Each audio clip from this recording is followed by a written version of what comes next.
Hello. Testing. Testing, testing. Your mic's pretty quiet, though. Testing, testing. Yeah, that's good.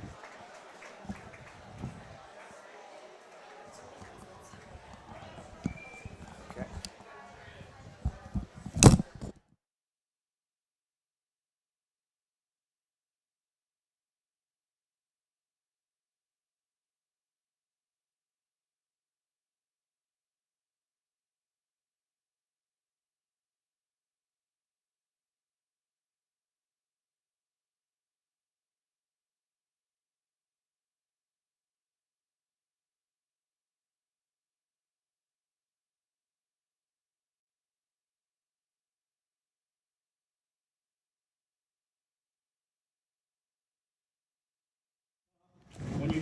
Good evening, Jesuit sports fans, and welcome to Cronin Field on the campus of Jesuit High School. I'm Scott Powers, and I'm here with Jack Harrington tonight, and we have a football game for you. We have the Jesuit Crusaders versus the Oregon City Pioneers. Both teams are coming in tonight for their third game of the season. And Jack, tell us what's transpired so far for the Crusaders this season. Yeah, Mr. Powers, I'm excited to be here tonight. So far, the big headline tonight is Coach Potter looking for his 353rd win in his 38th year as a head coach to become the all-time most winningest head coach in the state of Oregon. That'd be pretty nuts to see that tonight against this Oregon City team ranked 35th in the state as Jesuits ranked 9th. So far, Jesuits had a 19-54 loss against Tualatin, but bounced back with a 20-point win versus Tigard. Trainer Cleland, the star quarterback, is out tonight for multiple weeks with an injury, and they're looking at backup quarterback Harper Sage to step in to throw the ball.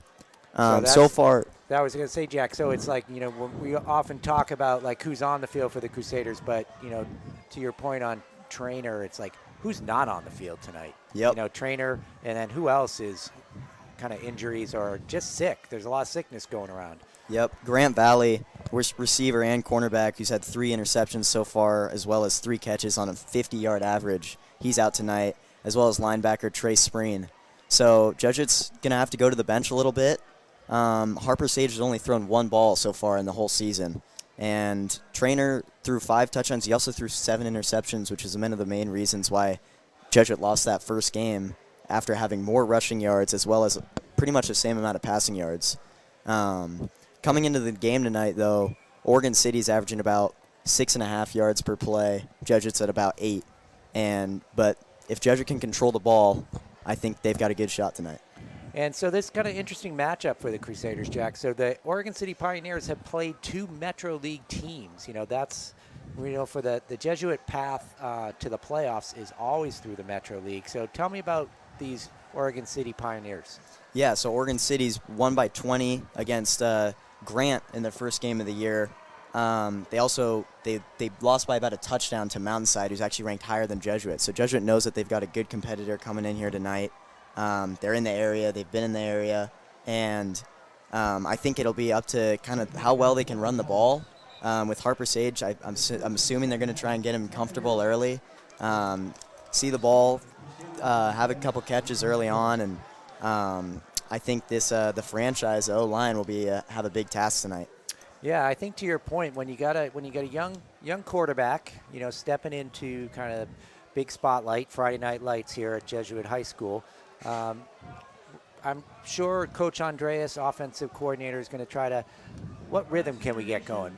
How can we get him comfortable in the pocket? Whether it's short screen passes out to Stimson or to one of the other receivers, just like quick passes, get the ball out of his hands quickly. Yeah, I mean, so far, not only Grant Valley has been great, but Stimson had a 78-yard kickoff return earlier in the year. Grady Keljo, standing at about, I think, 6'4", 6'5". He's a big tight end, too. That's somebody who they can throw a lot of short passes to. And then, sweeps to Locati. I mean, Locati's been great and has stepped into the role after a great start to the year. And there's a great crowd here for Jesuit High School. Everybody looking to be part of that 353rd win of Ken Potter. And if you're a Crusaders sports fan, you know that that is something. Ken Potter, 37 years here at Jesuit High School, an iconic figure, and you can hear the fans getting ready here for the kickoff. Parker Hedit teeing it up here for the Crusaders, and we are off. Oregon City elected to receive, and they pick it up at about the 10-yard line, and they go nowhere as that Crusader special teams takes care of business early. Yeah, good wrap up there by, I believe, Luke Hannafin, a sophomore. Yeah, sophomore. So this Jesuit team, you know, a mix of sophomores, juniors, and seniors, but tonight I think it's going to be the juniors here getting a chance.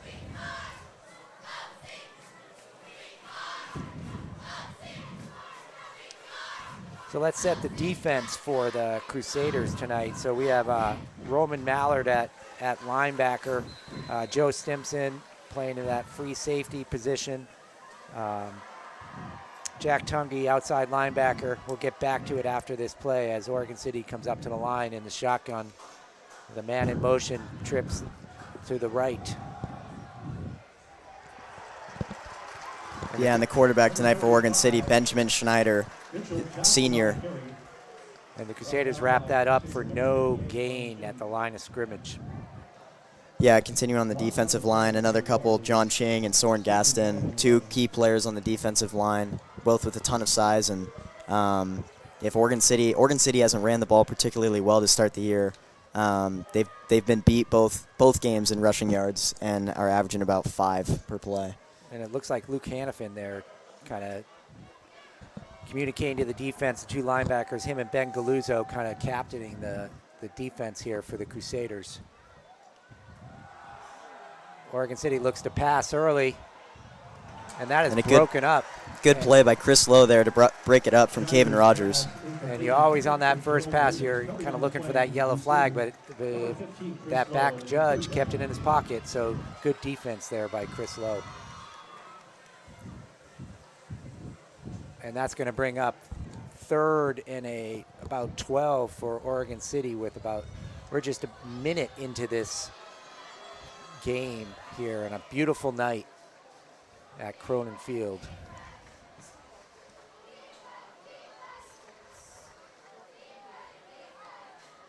And shotgun. Schneider rolling out, and then almost a safety from Ching there. Just throws it away, and the Crusaders hold on the... Yeah, quick 3 and out to start the game. That's what the defense needs after 2 pretty poor games, I would say, to start the year. And that's got to feel good for Coach Ken Potter there. That defense kind of making a stand early. And number 2, Joe Stimson, is back for the Crusaders deep.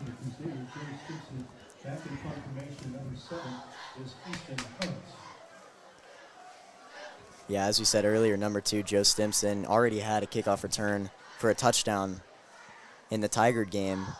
And Easton Hunt here punting away for Oregon City, and looks like it's going to fade toward the sideline. Stimson's going to take it.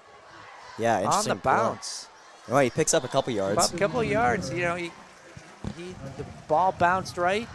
Felt like he had a chance, and he went for it. And the Crusader offense comes out here for the first time tonight. And I think that offensive line is going to have a...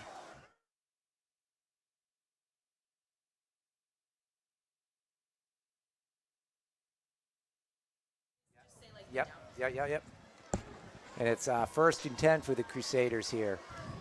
And that offensive line is going to have their work cut out protecting the young quarterback here. And the Crusaders are going to come right out here in the shotgun. Yeah, flag, I believe false start. Prior to the snap, we have a penalty on the play. That ball foul, legal substitution against Oregon City. Okay, it's not a false start, so Oregon. It'll be a 5-yard penalty. Still first down. So the Crusaders still now a 1st and 5. We'll see if that changes the play call for the Crusaders. Yeah, they come out in the same formation. Harper Sage looking over his offensive line. Hands it to Locati. And Licati, tell me a little bit what he's done this year. Yeah, so I mean, being a senior last year for being a junior kind of was kind of overshadowed a little bit by Lonnie, who was a great running back for us last year, and this year he's gotten a ton of carries so far. He's averaging about five yards rushing. He's had a rushing touchdown and a passing touchdown so far. And I mean, in Jesuit style of offense, this year's they've been a little bit more balanced so far, but you would think tonight that he would get a ton of opportunities. All right, and it's 2nd and 2 for the Crusaders. Again, the shotgun right back to Licati, and he finds a hole, and he might go. He's down to about the 6-yard line, and that offensive line just opened up a gaping hole there for Dominic Licati, and he just took it. And you can see already on the sideline, Harper Sage going over to trainer Cleveland, maybe asking for advice, trainer supporting on his teammate. His trainer's probably out for maybe it doesn't seem like it will be more than about a couple weeks. A couple of weeks, just want to be cautious early in the season here. And he's active there on the sideline as Coach Andreas is giving the play to Harper. And if you're familiar with Jesuit high school football, the Jesuit quarterback gets a lot of steps every game. Yep. He is running over to that sideline after every play. And Jesuit Crusaders are first down and goal from the 7-yard line on the 3rd play of the game. And here we go, the offensive line come up, and they go power I formation with Harper over the center.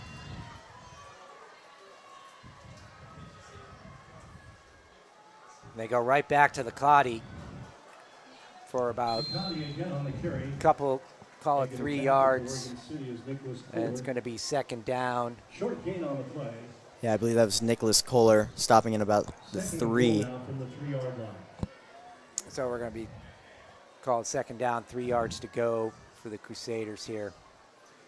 I imagine we're going to see something very similar on this next play, Jack. As they come up. Yeah, they come on the same setup.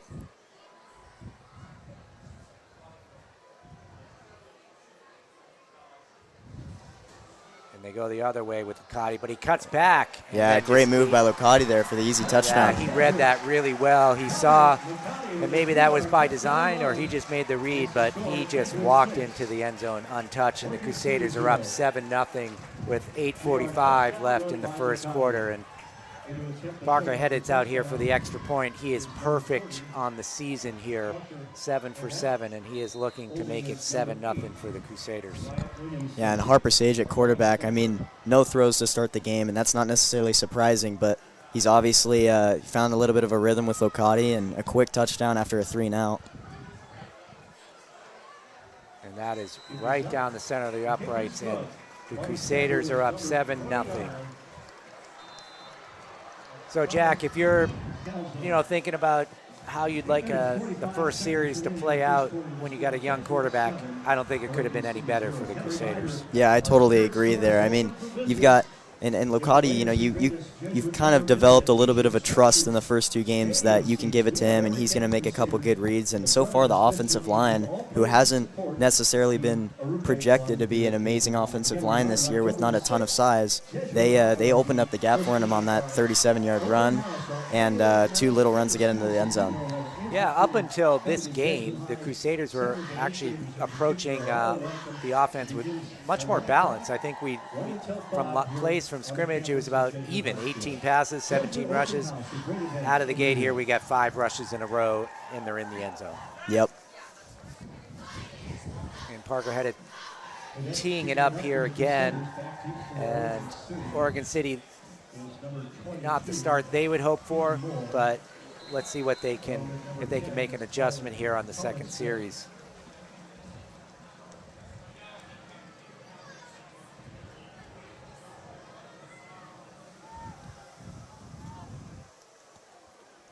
It's back to number 22. Keaton Moore. And he does a little bit more success there. He's out to about the 23-yard line as the Oregon City offense makes their way back on the field. And I believe that was Luke Ortner on the tackle, another sophomore getting serious minutes.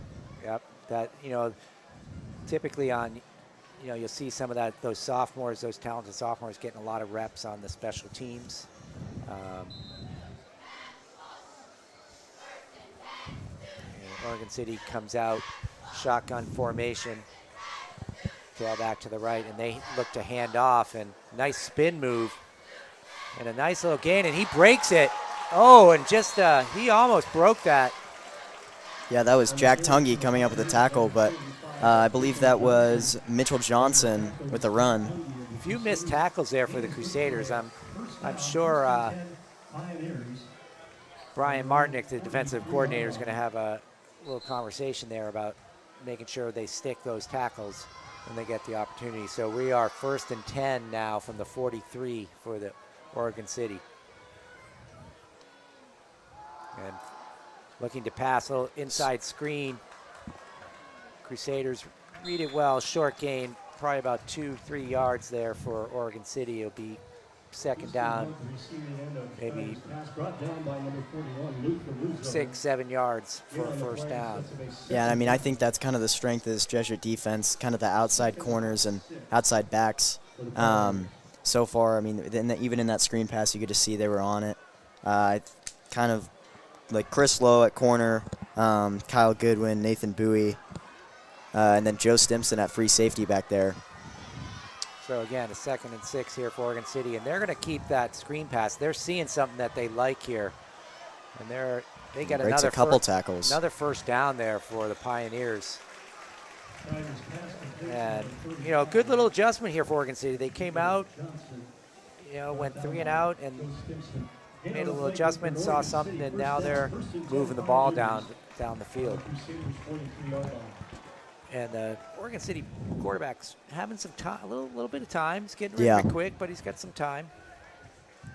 See if the Crusaders can bring some pressure here.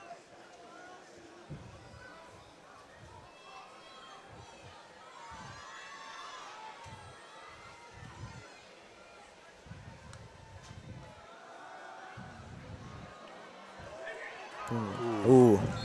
That ball was kind of up for grabs there as the Oregon City quarterback, Benjamin Schneider, just got. Yeah, a great blitz there from Nathan Bowie and Roman Mallard. Yeah, he ended up on the turf pretty hard there. And that's going to bring up 2nd and 10 for the Pioneers.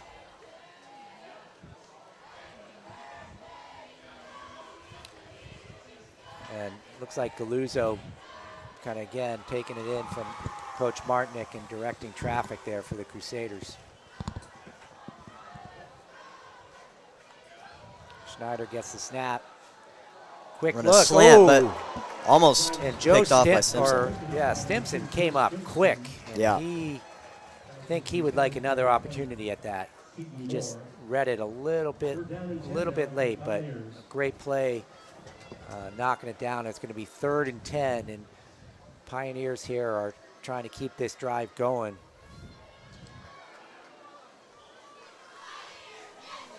Schneider in the shotgun. He's got his running back to the right. Man in motion. Oh, and there's a little fumble. Oh, and there's another fumble. Sacked by Mallard, and I believe Oregon City's come up with it. But that's going to bring up 4th down for. Roman Mallard making the hit on the quarterback. Yeah, Roman Mallard just kind of came as what they call that blind side, and Schneider never saw him coming. And as he was about to release, that ball just popped out. Yeah, Roman Mallard, one of those guys who's got crazy strength, but also just kind of the build for somebody who can really get by tackles and is a super fast player. And the Pioneers are going to punt it away here from about the 50-yard line. And Stimson is back again. And he just makes a nice little move. Kind of avoids the hit right as he catches it, gets it back to about the 22, and the Crusaders are going to be 1st and 10. Yeah, kind of back-to-back quick moves and picks up a couple yards when could have easily been nothing. And I think that's kind of just Joe Stimson, watching him play. watching him play basketball, a fearless dude who's, came out as a sophomore last year and had made a huge impact, and looks like he's doing it here with the Jesuit football team as well. Yeah, he's a playmaker. Yeah. He's just trying to make, when he touches the ball, he's trying to make things happen. And Harper Sage here in the shotgun again with Licati to his right. He's got receivers out to each side, and looks like the Crusaders in a passing formation. And they are. Yeah, they're going to get Licati throw it. And Tungi goes up. And not a terrible throw, but didn't really have much time there at all. not a bad first throw, though. You know, if someone was going to catch it, it was going to be a Crusader. The Pioneers didn't really have a chance. Out of bounds, played it a little bit safe there, and you can see what Coach Andreas is trying to do there. Again, make sure that Pioneers do not focus on the run solely. You know, that defense starts gearing in. So, yeah, also just wear and tear on the O-line throughout the game. And Harper Sage brings the Crusaders back up. It's 2nd and 10 with 6 minutes left in the first quarter. Yeah, and I believe that's Stimson and Zervis and Tungi all in receiver spots. And Grady Kelja at the tight end position. He tries to make a block, but not a great one, and Licati gets wrapped up. So that's bringing about, look, what a loss of 2 there for the Crusaders. Going to bring up 2nd and call it 13. Yeah, and going back to Stimson, I mean, I don't think he's missed a play so far in kickoffs or at corner and at receiver. Yeah, that's not uncommon for the Crusaders to have guys playing both on the offense and defense here. And Crusaders come back up to the line, you know, backed up here and inside the 20. They might run it again here. We'll see, but no, they're going to look to pass. Sage goes back.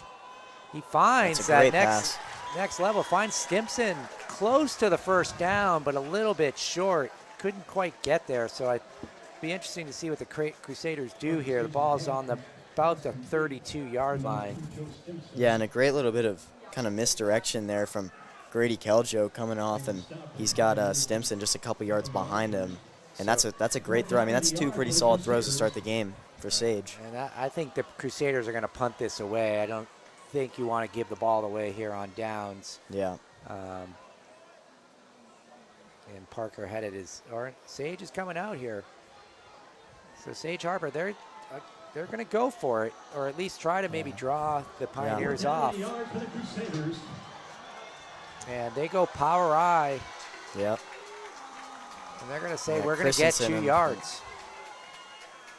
And Licati goes, and he gets hit, but he continues, and looks like he has enough for the first down. Yeah. Kind of a bold call there from the Crusaders in that first quarter, and it pays off. And it's first down Crusaders from about the 30, call it the 36-yard line. And we're again about 5 minutes left here in the first quarter, and the Crusaders are on the march again. Yeah, and this is Grady Keljo walking off with something looking around the ankle.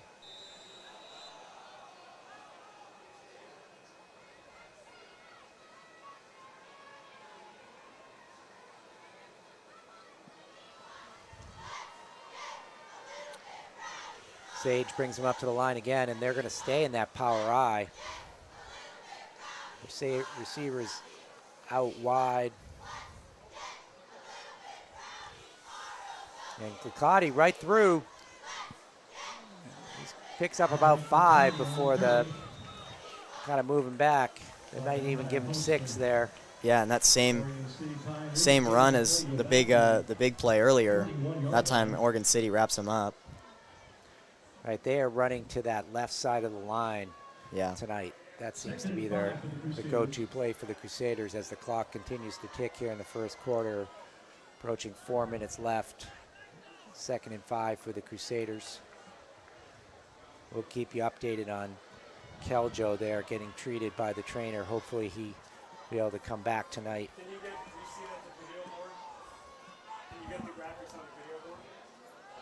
And here's Joe Stimson, comes up with an amazing catch. That is a crazy catch by Stimson. Yeah, just a great play there around Colin Smith, and another great throw from Harper Sage. That's got to make that young quarterback, and again, finding that comfort level in the pocket just to step up and make that throw, and Stimson doing his job, getting under it. And the Crusaders are knocking on the door again here with the ball on the Pioneer 32-yard line, and it's 1st and 10, and the clock continues to tick here as we approach 3 minutes. And Roman Mallard checks in, and Harper Sage gets the play from Coach Andreas here.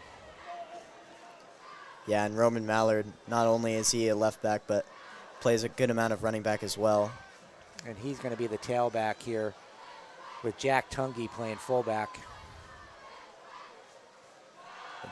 A good hit by Mallard to get Tungy open. Nice little play there for the Crusaders, something we hadn't seen before. And Tungy, who usually plays receiver, putting him at that fullback position, and Harper finds him very quickly, got rid of the ball. 2nd and 3, Crusaders on the Pioneers' 21-yard line. And Tungy checks out, and Noah Kahn checks in for the Crusaders at that fullback position. And they're going to keep Mallard in that running back slot as Harper Sage comes up over center. And they go back to Mallard, and he's quickly taken down, probably for a loss of a yard there, and that's going to bring up 2nd down and 3 for the Crusaders as we approach 2 minutes left here in the first quarter. But yeah, I mean, so far it seems like Harper Sage has been able to sit in the pocket for a good amount of time on both of these 2 drives, and it looks like they like to go to Zervis and Stimson kind of on the same side of the field. And Mallard's going to stay up there. It looks like Licati was talking to the trainer, but he's walking back to the sideline here, or he's taking a walk with the trainer, so we'll keep you updated on that as well. And they give it to Mallard, who breaks the tackle. Oh, just short there. And the Crusaders have a decision make here. They're sitting at about the 32. It's 4th down, 4 yards. Last 2 plays, they've lost yardage here. And without Licati in there, kind of the running game has stalled a bit here for the Crusaders. Yeah, another guy we haven't seen yet, Luke Ortner, who averaged about 7 yards in the first couple games and got about the same amount of touches as Licati, who's, I believe, a junior. I think, yeah, you're correct, Licati. Or actually, Luke Ortner was a sophomore. That's right. Sophomore, yeah. And the Crusaders are going to call timeout here with about 53 seconds left. And they're going to talk it over here. It's 4 minutes, 4th and 5. They have a kicker who's really good at the extra points. Not sure if this is in his range right now. This is probably about around 40. So I don't think he has made a field goal this No, year. he hasn't so far. So solid on the point after, but we'll see if what he chooses here. So Jack, we had a lot going on campus today. You know, tell us a little bit about what's happening here at, before the game. Yeah, so I believe that was freshman fun night over there. Or freshman barbecue. Freshman barbecue, well, freshman barbecue. I believe actually, let's correct it, new student barbecue. New student barbecue. Yeah. It's been a couple years for me, but yeah, something cool they do before the games, announcing the freshmen coming in. I believe they said 3:30 this year. 3:35 right now, and they marched in to our drum line led by Ken Hoffman, our instrumental music director. And here the Crusaders come up. They're going to go shotgun. They got Roman Mallard in the backfield, and Mallard seems some confusion for the Crusaders, and they are going to take a now they're I believe that was looked like an extra man on the field. Well, there. the Pioneers took the timeout. So the Pioneers saw what the Crusaders did, and they chose to take the timeout. So yeah, that's interesting. I think Roman Mallard looked like the 12th guy out there. yeah, so maybe the Crusaders caught a break there with the Pioneers calling the timeout. And back to the new student barbecue. So that includes, you bring the freshmen, bring their parents, really nice event. I was out there. You got student government leaders kind of putting on some games. It's really one of those traditions of Jesuit High School that kind of marks the fall, I would say. I don't know if you remember your new student barbecue, Jack. Yeah, I mean, I remember it being just a great way to meet people. And, you know, I think as a freshman, you're coming in, you see a lot of older kids, and you're trying to relate to a lot of the kids your age and stuff like that. You know, Jesuits made a tradition of kind of welcoming the freshmen, and over time, I mean, throughout the years, you just learn so much about so many people. Right. As we've got fourth down Crusaders here. Go fourth, and they throw a quick screen with lots of Stimson. blockers, and it looks like he might get Yeah, there. Believe so. And there's a And little they- bit of a low throw as well, and a good Yeah. grab by Stimson. Good pickup. That's where you like that basketball, good hands type of guy. And they had 4 or 5 receivers out there kind of set up as blockers. Nice play call there by Coach Andreas and well executed by Harper Sage, the young quarterback. And so the Crusaders are back in business here, 1st and 10 as we approach the end of the first quarter, about 30 seconds left. They're going to get probably one more play off. And we got Joe Stimson here in the backfield. And we're going Wildcat. Yep. Harper Sage on the sideline. And they go Wildcat. And he is just going to run right into the end zone. What an amazing untouched. What an amazing drive from Stimson. Yeah, and Stimson kind of is having a game, doing it on both sides of the field, and puts the Crusaders up here 13-0. Just almost the end here of the first quarter, and Parker headed out here for the extra point, hoping to make it 14 here. Parker hit it. Holder is Wyatt Williamson, and our long snapper is Thomas.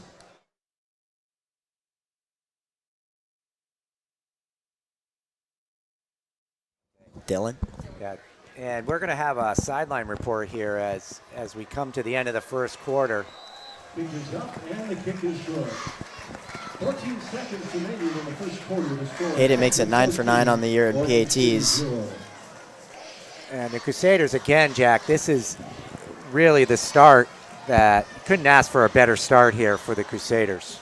Yeah, and it just doesn't really look like Harper Sage has been affected that much. And you know, Coach Potter's thrown a lot of different formations and a lot of different plays at them so far. I was talking to one of the players here earlier, and they said they were trying to do some different things here, show some different looks, knowing that Trainer was not going to be quarterback tonight, that they knew they couldn't just be about one guy. Yeah, and I think also another kind of funny thing that it brings up for a lot of the receivers, they were maybe even a little bit excited that they got Harper to throw the ball tonight. I think a lot of them feel like Trainer throws a lot of hard line drives, and they've got a little bit of a friendlier ball coming at them tonight. Hey, little thing. They kind of look for the little positive. softer on the hands there. Yeah. And Parker had it teeing it up here in Oregon City, down 14-0 here as we have 14 seconds left in the first quarter, and that kickoff received about the 20, and the Crusaders are all over it here. Yeah, and that was Colin Smith on the catch. Wrapped up by Luke Ortner, who's really only played defense tonight. And what do you think? Oregon City had a little bit of a drive, probably about 60 yards, and they stalled, kind of. Yeah, and really mainly in the run game, and they had that one play that was almost picked off by Simpson that I know he could get back in that slant route. And they're going to go shotgun here, and they get a big hole there. Yeah, and that'll be number 35, Mitchell Johnson again. And there's 1 second left in the fourth quarter. This quarter is going to continue here as the Oregon City player goes out of bounds with the first down, but that will run it out here as the chains move. And we're going to go down to Dylan McGrain on the sideline here for JCTV, and he's going to have an update for us. Dylan? Right off the grill, we have chicken. Thanks, guys. I'm here with Bella and Lila, two seniors who just got back from their pilgrimage last weekend. So, how was the experience overall? It was a little grueling. I think I still have the blisters. It was really great overall, though. I had a really great time bonding with my classmates. And what did it mean overall to be able to do something like that as a class together? I think it was a really good bonding experience and a really good way to start off the year. I agree. I feel like it set the tone for the school year, and it's really going to help us just ride out the last couple months. Thanks, guys. Back to you.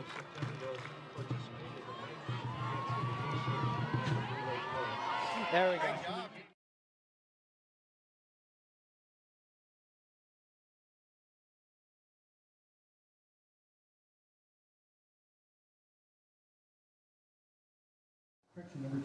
And we are back. Dylan, thanks for that sideline report, giving us a little bit of the kind of the student body perspective on the game.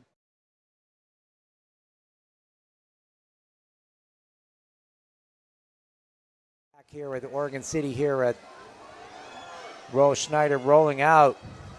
And he's getting pursued by the Crusaders, and he has to just step out of bounds. And that was Ben Galuzzo for the Crusaders linebacker, really kind of doing his job, so to speak, containing. Yeah, and Ben Galuzzo, I want to say that he was a guy that has just kind of vaulted up in the lineup, getting more minutes and minutes every year. And he's had a very positive impact on the team so far this year. You see there a quick player on his feet. And that's going to bring up 2nd and 11 here for Oregon City as we get underway here in the second quarter. They're going to stay in the shotgun. Jesuit's got Chris Lowe at their main corner. And quick and just through the hands of number 5 there, Nicholas Kohler for Oregon City, and he would like to have that one back. He had some real estate open there in front of him if he had held on there. And that's going to bring up 3rd and 11 for the Pioneers.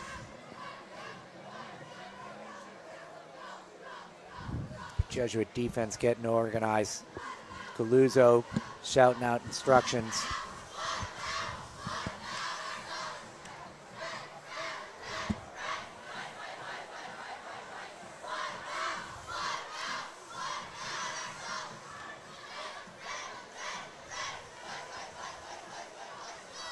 Pioneers come out to the line again in that shotgun formation, which is becoming very familiar.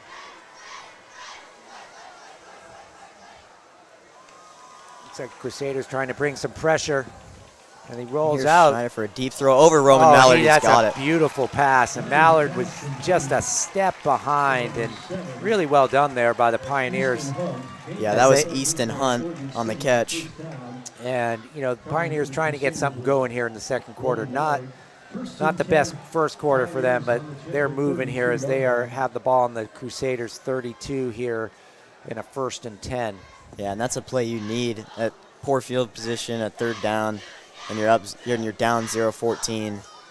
After a pretty solid first drive, that was a great throw for Schneider. And they're back to the run there, right up the middle. Probably about 5-6 yards for the Pioneers, and it's going to bring up about 2nd and call it 4 for the Pioneers. Yeah, and this defense has done a good job of kind of containing the run game so far. Johnson, I don't think, has had a play for more than 10 yards.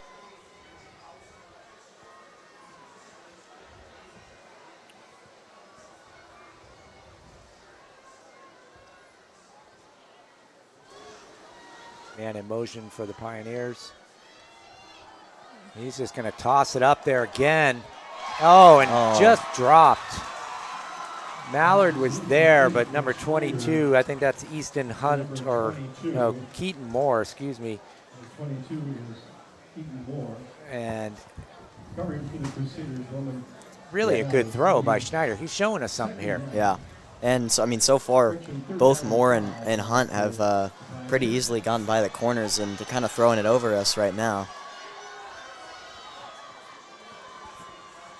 And clearly, Pioneers are seeing something that they like.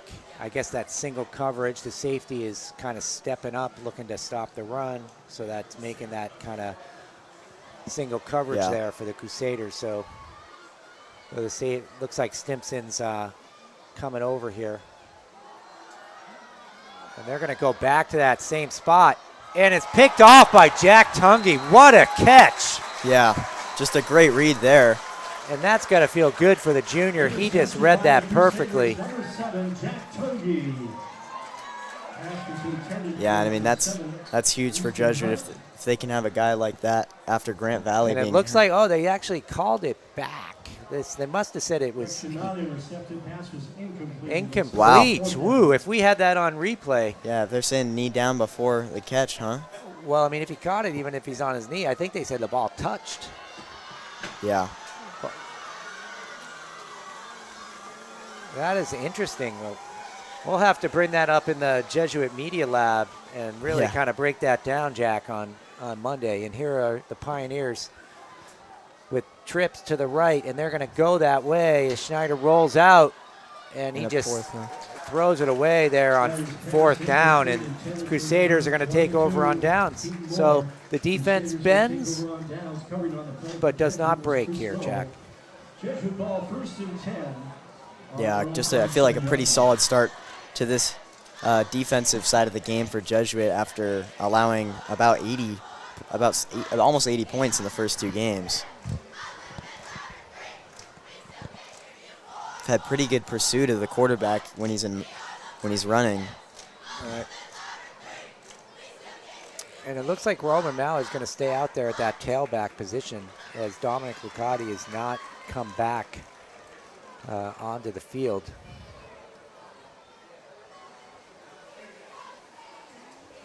The Crusaders are in that power I formation.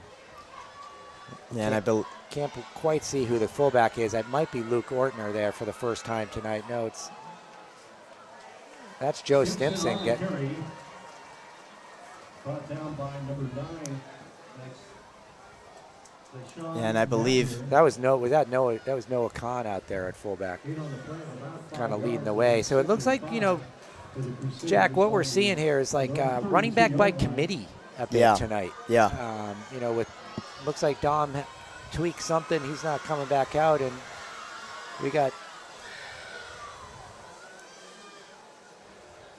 like we have Stimpson there again.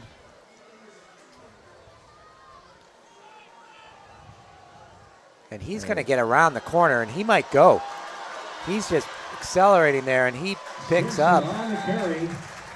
Yeah. Good 30 yards there. And a great job by the O-line there, freeing up that side of the field. Yeah, he just exploded out of there. 46-yard line of Oregon City. And Jesuit is 1st and 10 from the 46 here with about 9 minutes to go in the second quarter. And I believe Grady Keljo, unfortunately, walking back to the locker room. Have to wish him the best after two seasons out with injuries, and hopefully he'll be back. Crusaders again in that power I. Stimpson at running back. And they give it to Tungy. Tungy straight up the middle for, call it about a yard gain there. It's going to bring about 2nd and 9 for the Crusaders. Wilkes along with Hunt for the Pioneers. I don't know if you noticed on that play, Jack, a little misdirection. You saw Joe Stimpson kind of jump. Yeah, it kind of gives them a little bit of a gap to pick up a couple yards. And so one thing we forgot to mention was that Jaden Hedges, their original backup quarterback, also out tonight. So ending up going to their original 3rd string. Oh, and Jesuit fumbles there, kind of on the transfer there from the center, but Harper Sage is able to cover it up. So that's going to bring up 3rd and 8 for the Crusaders here at about the 46, the original line of scrimmage, so maybe it's probably about 3rd and 10 here. They lost a couple of yards. Yeah, and a cool deal. And McCarty's coming back out, so that's good to see. That's good to see. Yeah, Mallard gets subbed out.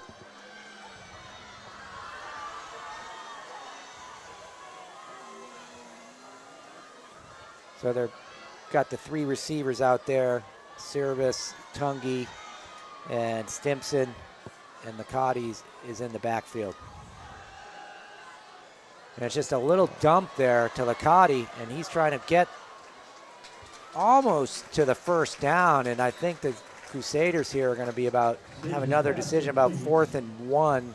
And I would imagine, Jack, they're going to go for that. Yeah. And we have a Pioneer down.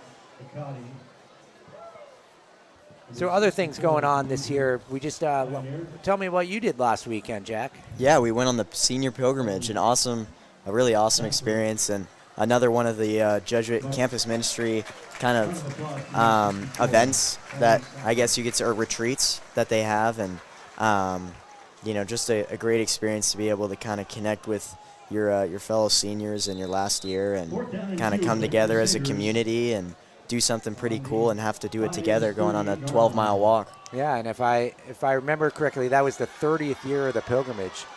And the Crusaders come up, and Tungi is at the fullback position with service out wide. And Licati in the backfield, and they run that little play there to... They're trying to say that he was down before the catch. But that was 4th and 2, and I'm thinking the Crusaders might have turned that over on downs. And they did, and kind of hard. He had Tungi open. He just threw it a little short, kind of pushed it. And Coach Andreas having a conversation with the line judge there. And Coach Potter comes over, and they're trying to get an explanation of what the call was. So it's 1st and 10 for the Pioneers on their own 38, and the Jesuit defense is back on the field here.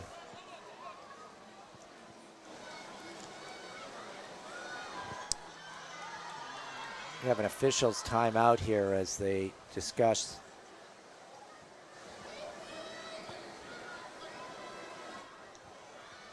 Yeah, but so far, Jesuit up 14-0. I think that's all you can ask from this defense, as well as, especially with the people out that they have so far. And the corners have done a great job keeping the pass game limited, and they've also gotten lucky, I believe, with the number 22 Keaton Moore dropping that one pass in the end zone. That was a pretty good look. All right, and Schneider's in the shotgun again, and he's going to roll. And little dump pass there to the tailback, and they're going to get another first down there. And this has kind of been the rhythm for the Pioneers here on their offensive possessions. They kind of get a little bit going, and then they stall. They got a little closer last time. And let's see if the Crusaders can stop them here before halftime. I think the Crusaders, they're going to get the ball to start the second half. I'm sure they would love to get the ball here before the end of the first, so they can kind of go, back to back here. Yeah, so far the main pickups for the Oregon City offense have just been these little dump passes with deep routes, and but really just kind of avoiding those and throwing it to the slant. And that's going to be a first down for the Pioneers here as we come up on 6 minutes, 30 seconds left in the half. Oregon City first down, 1st and 10 Oregon City on the Jesuit 38-yard line.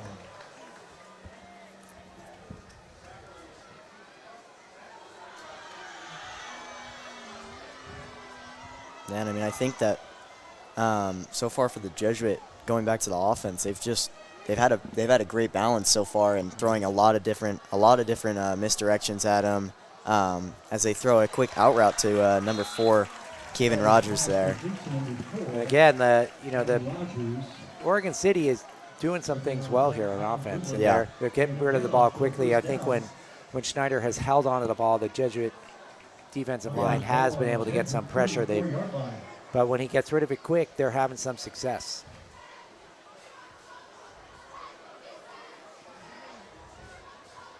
And it's 1st down and 10 again for the Pioneers.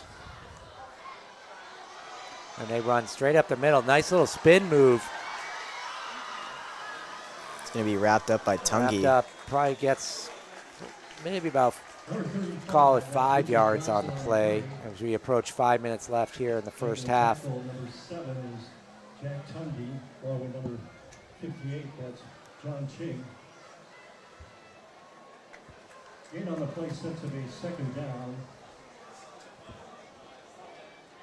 Second and about 6 on the Jesuit 30-yard line. Second down here for Oregon City. Yeah, and you just see the difference in the way that Oregon City's set up versus Jesuit. Basically, everything's been in the shotgun. As they throw well read there. Yeah, I believe that was Tofiano. Tofiano there, really kind of, you could see him coming out of the his linebacker spot there, just flying out there to the edge. And it was quite a read there. And if he got there a little sooner, he might have been in the end zone.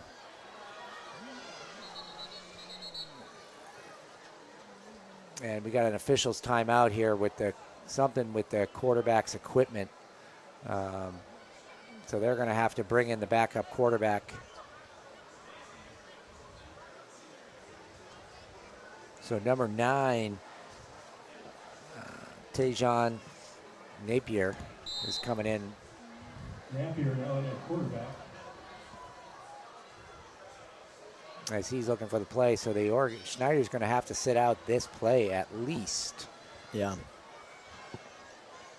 Unless they choose to call timeout as the play clock runs down, and that's what they're going to do, Jack. They're not going to take a chance here and have someone cold coming in off the bench here at this point in the game. So it's 3rd and 6 for Oregon City, and they're going to talk it over.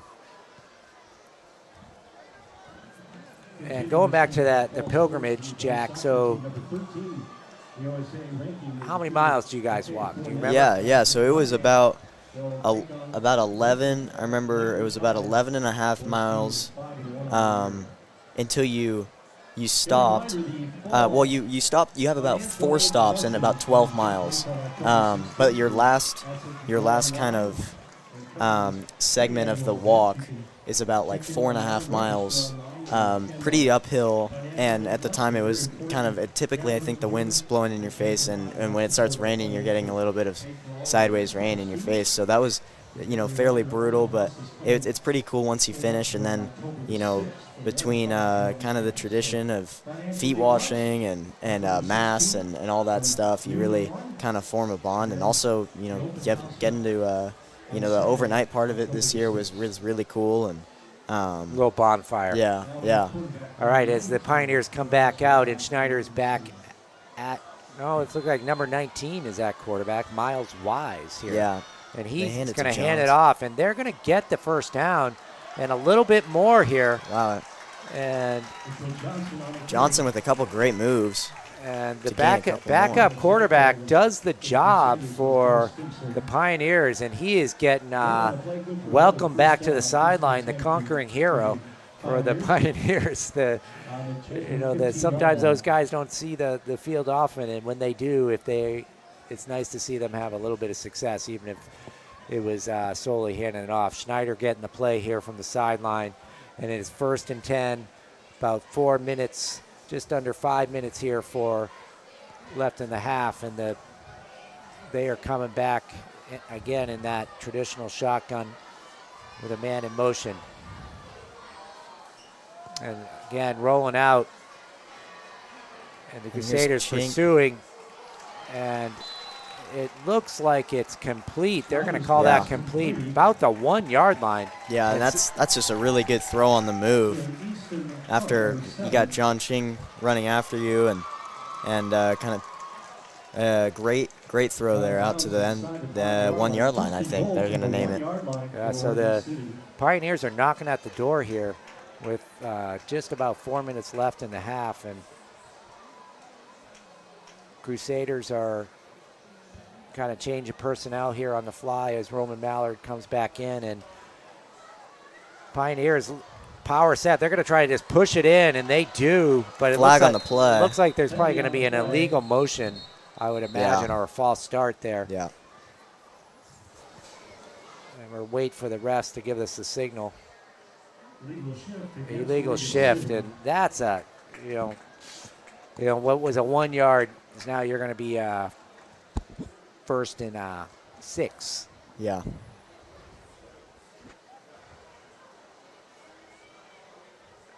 And I don't really think there was a need to rush there. And they were kind of rushing that play, but. Yeah, I mean, Jesuit had 12 guys on the field until about 5 seconds or 3 seconds before the snap. Parker Hayden coming off pretty quickly, and here they are again. Kind of they're back to the shotgun, and they're moving Schneider around, but they're going to run right up the middle, and they're going to score. And it's going to be the Pioneers getting on the board here with 4 minutes left in the half. And Johnson's just done a great job out of the shotgun, kind of splitting tackles. It's been a pretty big threat as the pass game for Oregon City's struggled a little bit. The run game hasn't. And looks like the Pioneers are going to set up for 2 as Schneider stays on the field. And they're kind of a funky formation here if you're watching from home. And the play clock is winding down, and now they're gonna kick it. They had a little bit of fun there, Jack. Yeah.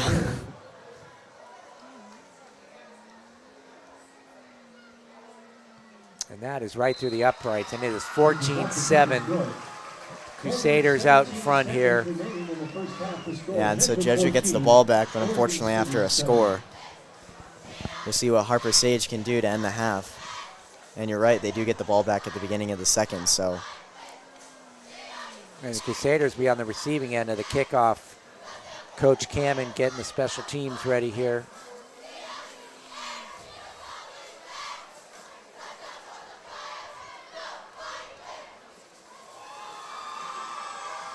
And tomorrow we have Jesuit Crusaders, we have our first of 2 sophomore retreats happening tomorrow. Down at Alders Gate, just a little over 100 sophomores and probably about 20 junior and senior leaders heading down for the sophomore retreat, which has moved into the fall this year.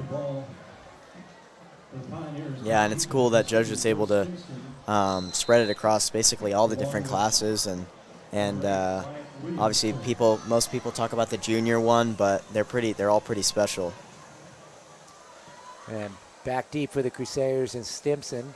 Going to take it again. And he's going to get some yards here. He's got a head of steam. Got a lot of room. There's a flag down. There's a flag, and usually when there's a flag, it's probably an illegal block. Brought down by number 10. The Pioneers Colin Smith penalty on the play. Man, Stimson's just showing his quickness when he gets on the sides. And they're going to call holding on the Crusaders, so they're going to bring that run back from Stimson, and Crusaders are going to start. Looks like about their 25-yard line. Again, we have about 4 minutes left here in the first half. Harper Sage getting the call from Coach Andreas.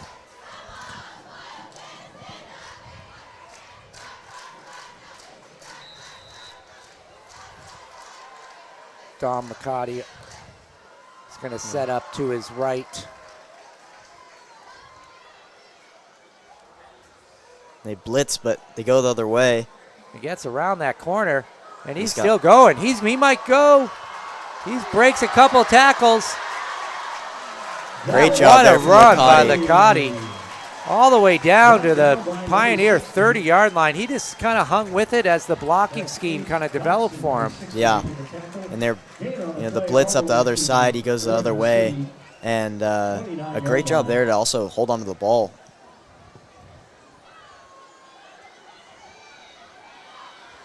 And he's been a pretty consistent, reliable go-to for the Jesuit offense so far. Someone that, Coach Potter feels like they can go to, especially with a young quarterback like Harper Sage. And it's 1st and 10, just under 4 minutes here, and Sage receives it back to Licati. He's up the middle for another first down. Licati again on the carry. And the Crusaders are moving here before halftime. Sendek, number 3. Yeah, and a running clock with about 3:25 to go. And check that. It's a little short of the first down. It's going to be second and one for the Crusaders. And Licati is staying in the backfield. And Jack, you got to think they're just going to feed him. Yeah. Yeah, there really haven't been any passes intended for Zervis, and The only guy they've gone to really is Stimson. As again, And he's got the first down and a little bit more. And the Crusaders are knocking at the door here at the 15-yard line with just under 3 minutes left. And you got to think the Crusaders are going to try to use some clock here. Yeah. You know. And they've also brought in number 8, Wyatt Williamson, at receiver. And with Grady Kelger out at tight end, they've brought in Jacob Gorman, Boris Christensen. Back to Licati, and he's through, and he's almost to the 1-yard line. Maybe the 1.5 as we approach 2 minutes left in the half.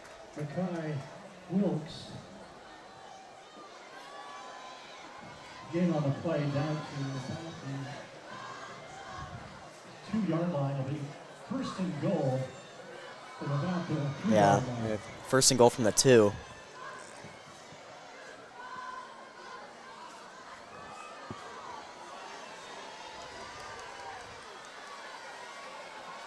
Just about 2.5 minutes left here, and looks like you have Noah Khan there at fullback and Licati at the tailback position. Christensen in motion.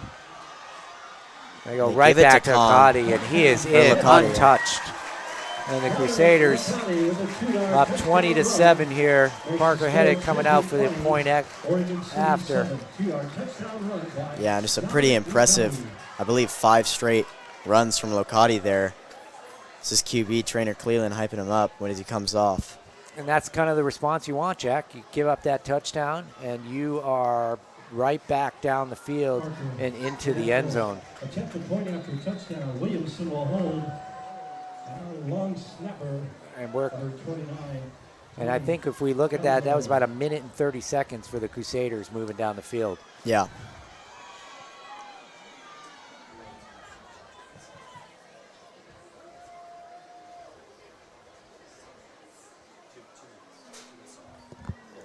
And that is right through the uprights, and it is 21-7. Jesuit Crusaders putting points on the board in this first half. And I think the story is here, it's like we talked about, we had Joe Stimson kind of getting some reps. We had Dom Licati on this drive. It looks like you have the Crusaders kind of looking to spread the ball around, not to kind of have that workload carried by, these backs are not big guys, right? Yeah. They are not big guys, so they are. Yeah, I mean, think they've thrown a lot of different things at them, and they've created a super balanced run game as well as passing game, and really the constant's been the O-line, giving Harper Sage a lot of room, and that's something that the Jesuit defensive line, they've given Schneider a couple problems at, and when he gets out after holding the ball for a couple seconds. Yeah, I'm not a statistician, Jack, but I would say the Crusaders are probably averaging about 5-6 yards a carry at this point with some of those runs, those long runs averaged in. And Parker Hedrick is teeing it up here, and just over 2 minutes left in the first half. And the Crusaders pursuing the ball. Tried a little bit misdirection there. There's a flag on the play. And that, I imagine, is going to bring the Pioneers backed up against their own end zone. Yeah, and Coach Potter is pretty upset with the refs right now. I think he's trying to get them to call it both ways there. Yeah. I think there must have been some other play that he is, and there's an art to talking to a ref, Jack, throughout the game, and it's there's no one better than Coach Potter. He's in a little bit of a conversation with them throughout the game. And the Pioneers are going to be back, looks like about the 6.5-yard line with just about 2 minutes left in the first half, and it's 1st and 10. And, the Pioneers got to be careful here. Yeah. They're backed up. You don't want to give the ball away, but you also, if you can put points on the board, you're going to try to do that. They're going to come out in the shotgun here. Schneider there. And he's going to pass. He's going to roll out. They're feeling pretty confident with what they see. 22 down. There's Jack Tungy. Oh, Ooh. wow. And that ball had a little pop on it from Schneider. He threw that probably about 30 yards. Yeah, that was, he might have been gone there. There was no one behind him Yeah, there. Tungy tried to undercut it and was a little late, but fortunately the Pioneers dropped it. Now the clock's going to stop here with 2 minutes and 6. And again, if they throw 3 times here, Crusaders could get the ball Great back. field position, yeah. I mean, that's 2 throws for Oregon City. I believe both of them were Keaton Moore, who's had a couple easier drops that could have changed the momentum of this game. But they're going to stay in that shotgun formation. Receiver in motion. And he's going to roll out to his left there. And Crusaders, John Ching makes a big tackle. read it well. Not a lot of blocking out there. The blockers got ahead, and it's 2 minutes left, and he's out of bounds, and the clock is stopped. Yeah, and I mean, this is kind of showing maybe a little bit uncharacteristically just how good the Jesuit offense has been at kind of providing a bunch of different stuff to look at, whereas Oregon City's really been limited to only a couple options. It's basically starting the shotgun the whole time and kind of rolling over to that left side and looking for receivers.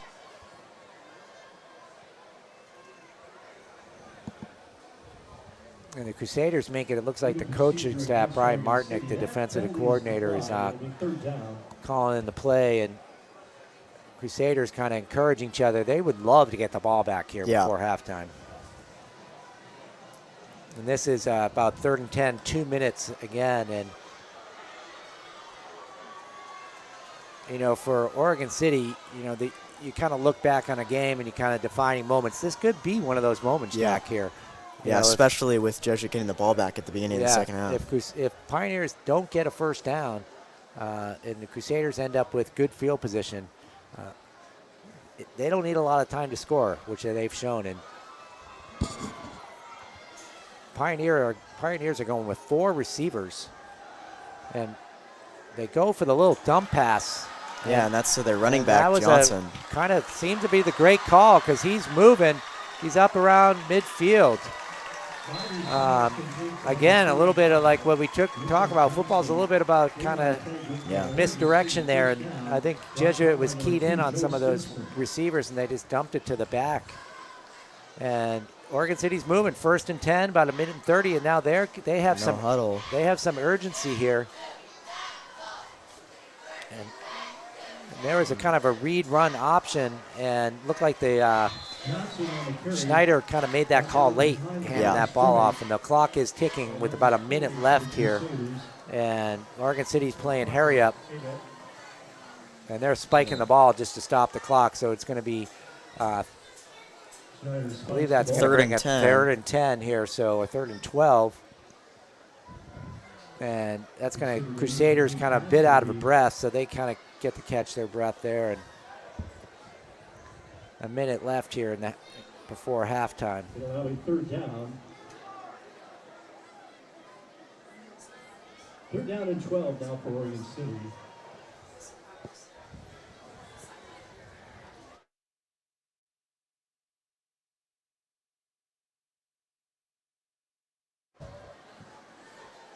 And Pioneers come up to the line. Kind of a big play here for them. Got Keaton Moore in motion again. You got to think they're looking for him. They're going to throw, and it's over the center. And a great play by Chris Lowe. And there is no flag. Number 15, Chris Lowe, right there. And he just timed that perfectly, and the back judge agreed. And it's going to bring up 4th and 12, and the clock is stopped, Jack. So, you know, the Crusaders here, if Pioneers don't punt it. Yeah, it looks like they're going to, as Schneider's walking off. Yeah, and, you know, Stimson has put together a couple nice kickoff returns so far, as well as the big touchdown a game ago. So if he can get the Crusaders into some field position here, we might be in for a little bit more football this half. Test out Hayden's length. And that ball is up. Stimson is under it. Oh, he's not. He's going to let it bounce. Yeah, and that's a really nice punt there. That's right. About the 8-yard line. And that's kind of what the Pioneers needed. And the Crusaders, let's see if they are content just to go into halftime with the 21-7, or if they're going to try to see what they can do here. 40 seconds remaining here in the first half. Yeah, and this is a big moment for Harper Sage with 40 seconds left.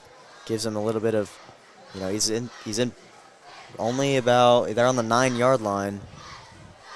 Not too far away from the end zone, but make a couple good throws here going into the second half. Could give him the confidence he needs. And I think the Crusaders probably are going to take it. Well, no, they're going to go shotgun formation here. They're not content. They're going to try to use this time. They pass it. They were caught. Handed off to Licati. He's trying to get outside, and he is going to get taken down, and they're going to call him down there about the 15, and that'll keep the clock going, and I think the Crusaders are probably just going to let that wind down. Oh, nope, we're going to call timeout.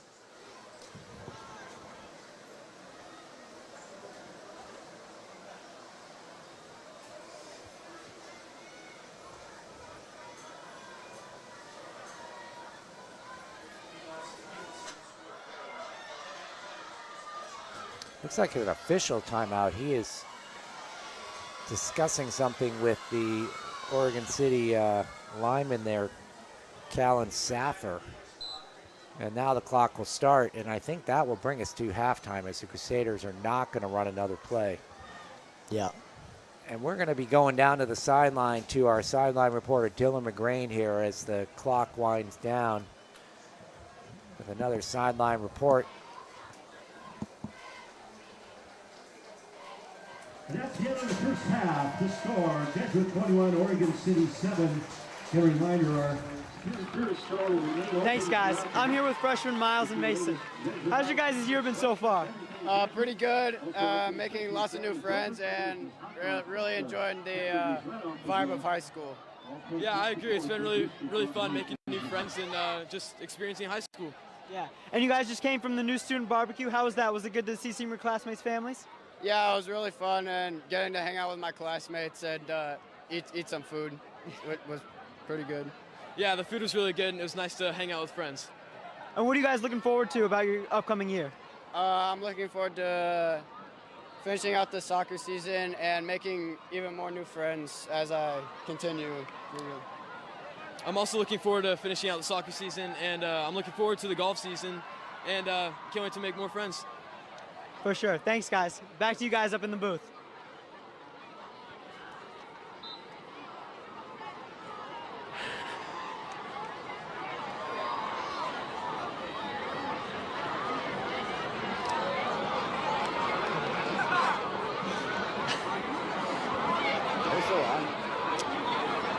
So it's a bit of a slow cut.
And welcome back, Jesuit sports fans, to Cronin Field for the second half of Jesuit football against the Oregon City Pioneers. And the Crusaders sit here at 21 and the Pioneers at 7. And Jack, I don't think we could have called for a better first half script for the Crusaders.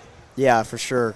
I think that they've done a great job throwing a balanced offense at the Pioneers. And if you're just joining us, Trainer Cleveland out tonight, the main QB, the backups out as well. And Harper Sage has come in and done a great job of mixing it up. Dom Locati's been great in the handoffs, and he's thrown a couple really nice over-the-top balls. And Coach Potter chasing his 353rd win, trying to become the all-time most winningest coach in Oregon history over Dayton's Dewey Sullivan. So pretty cool stuff that we've got here, high stakes, and they've played a great first half. They're going to get the, they had the ball to end it. They're going to get it back here at the beginning of the second. Yeah, and, when you look at this Crusader offense, it's not just one guy. Like in football, there's an adage, and kind of in life, like next person up. Who's going to step up? Who's going to take their opportunity? And I think Harper Sage tonight has taken his opportunity. Yeah, for sure. I mean, and this is not nowhere near a JV game. Like, you got tons of people watching. He's only thrown one snap so far this year, but he's got a lot of support behind him. I mean, trainers coming up to him after every play, encouraging him. Here he is again, and he's you see a couple good throws, couple scores, and I don't think he's feeling like he doesn't belong here now. So, and then defensively, holding the Oregon City to only 7 points so far. They've done a great job.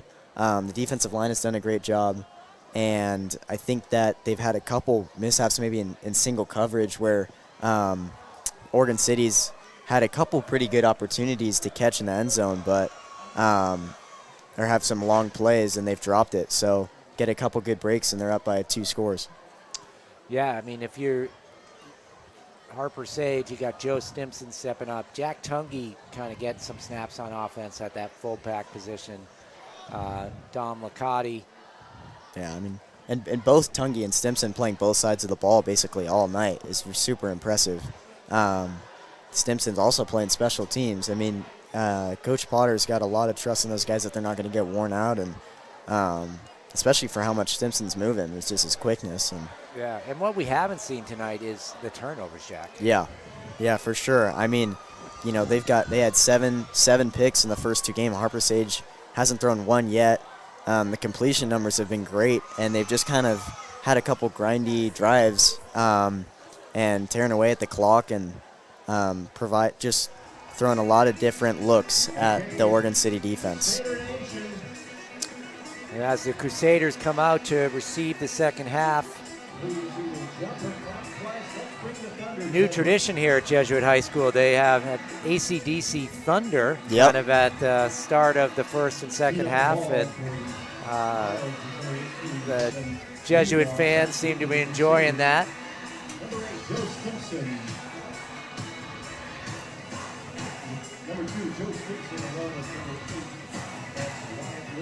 Joe Stimson and Wyatt Williamson in the backfield here. To receive, and Oregon City lining up here to kick off, and we are off for the second half. Stimson coming up quick here, getting it about the 18, and he's going right at that Oregon City special teams unit. He gets another flags, and kind of hasn't been a lot of penalties tonight, but where we have seen him, Jack, is on special teams. And, couple of reasons for that. You could say you got some of the younger guys. Yeah, for sure. Kind of getting their reps out there. And as you mentioned, I mean, something Coach Potter likes to do, throwing younger guys, trying to get more experience, get in a varsity game. It's important stuff to build. And then when they become seniors, and you've seen it tonight with some of the key players, just the amount of confidence they've got and coming up with some pretty big plays to turn the momentum. And Crusaders are going to be backed up to about their 24-yard line here. It's going to be 1st and 10 here as we are underway. And Sage bringing the play in from Coach Andreas.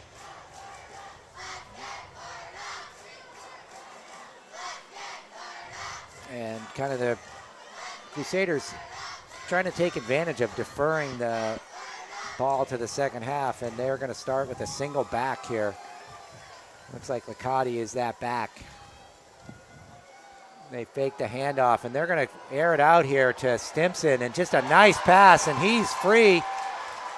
And he stays on his feet all the way down to the 26-yard line. And Yeah, and you know, Jack, that's the way to start a second half. Yeah, and you've got, I mean, that's just, you got a couple different threats there with Licati at the back position, and then Joe Stimson, I mean, just easily getting around his assignment. And it comes down to the throw from Harper Sage, and it's right on the money. Right, and you know, the Crusaders, again, looked like they were getting ready to do a little power running, and they just open it up there with the pass. And nice play call. And they're going to go into the power eye here with the Licati, the tailback.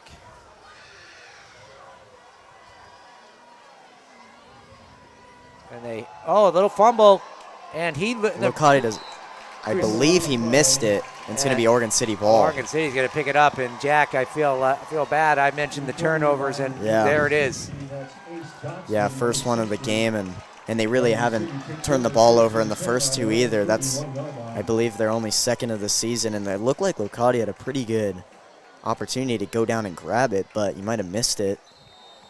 And here comes Benjamin Schneider for the Pioneers, who's also thrown the ball really nicely tonight. Yeah, and he's showing himself to be a an adept quarterback, kind of making some good reads, not making he's protected the ball, been able to throw downfield, kind of find the screens and dump it off when he's needed to. And they're going to run the ball here, which they've also had success with, and they're going to get a first down there on the first play from scrimmage. That's going to be an 11-yard gain, and that moves the chains for the Pioneers right out of the gate. And as we kind of alluded to in the first half, this defense doesn't have a ton of size, but they've got a lot of quick guys who, if you're Oregon City, you see that, up the middle you think you've got something, but once you start throwing on the sides, between Stimson, Lowe, Cooper Rankin, these guys are they're quick on their feet. They're going to run it again. And there's a flag in the backfield. I imagine we're going to get a holding call there on the Pioneers. And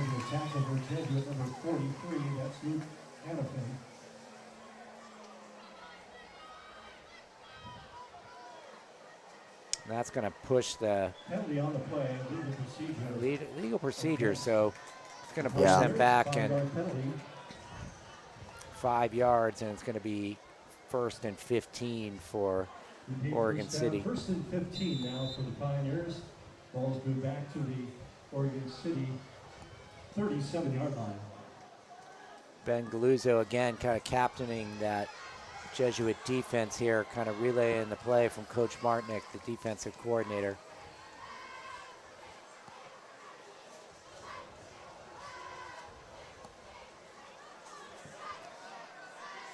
Yeah, and also with Cleveland out, I mean, Grant Valley, another cornerback that's out tonight. And guys have stepped up. There hasn't been many long throws so far in this game.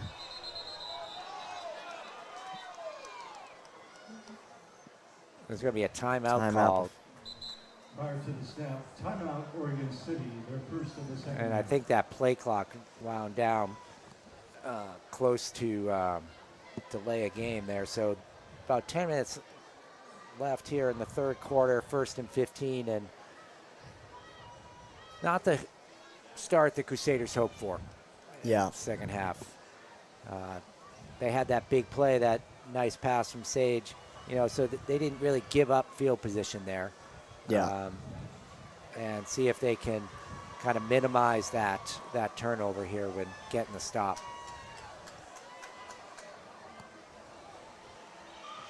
Yeah, Miss Prize, just want to talk about some of the other Jesuit sports so far this season. Soccer's done a great job, 5-1, and then volleyball. We have to talk about volleyball. It's 10-0 and hasn't lost a set. How impressive is that? And the Jesuit volleyball team, and they have a nice combination of some seniors and some younger players who are moving up quick. Yeah. And here we go, 1st and 15 for the Pioneers. And they quick out to the flat. Christian Lowe right there. They're going to get back for that penalty. It's going to be 2nd down and call it 12 for the Pioneers. 2nd down.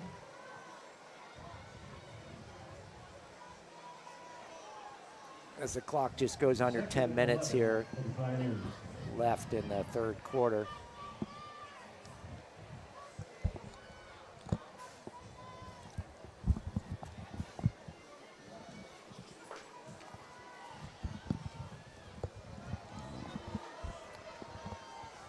And the Pioneers in that familiar shotgun.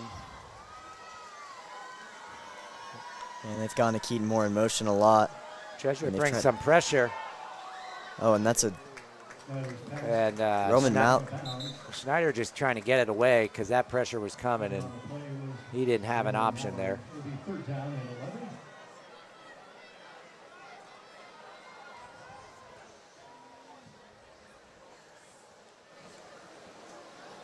That's going to bring up 3rd down and 11. Crusaders looking to get the stop here, get the ball back.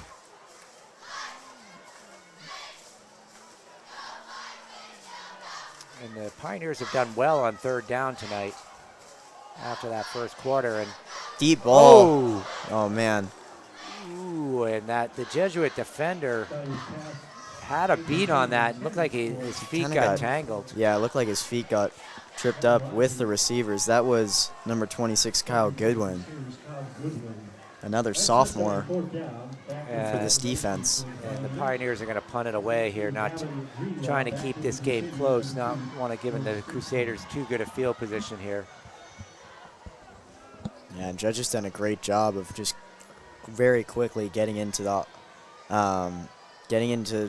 close to field goal range and getting into close to the end zone. And that's about a kind of a knuckle punt. And Stimson's going to get a run back here. He's trying to get outside, and he is going to get outside, and he is up to the 50-yard line. Outside, call it the 45. It just seems nice run for Stimson. Yeah, it just seems like if Stimson gets one block and he gets out on the sides, it's pretty hard to catch him. And just like that, I mean, that's just such a threat for this Jesuit offense, getting easily to the 45-yard line. And they've been able to get inside the 20, 30 pretty quickly so far on all these drives. And the Crusaders going to be 1st and 10 at the 46 here as Coach Andreas gives the play to Harper Sage. Number 43, Luke Hannafin. How about a round of applause for Luke?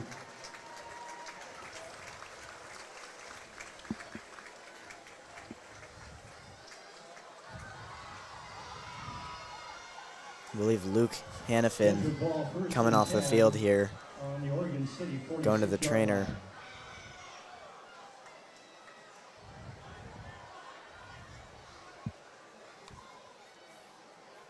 Handoff to Licati. Call it for about 2 yards there. Sage making sure that handoff there on that transition with the ball. Short gain on the play. It'll set up a 2nd down. And it's 2nd down for about 7 yards there. Pick up a 3 on that last run. Sage is back in. And we're about 8 minutes left in the 3rd quarter here. Jack Tunge out wide, trips to the left.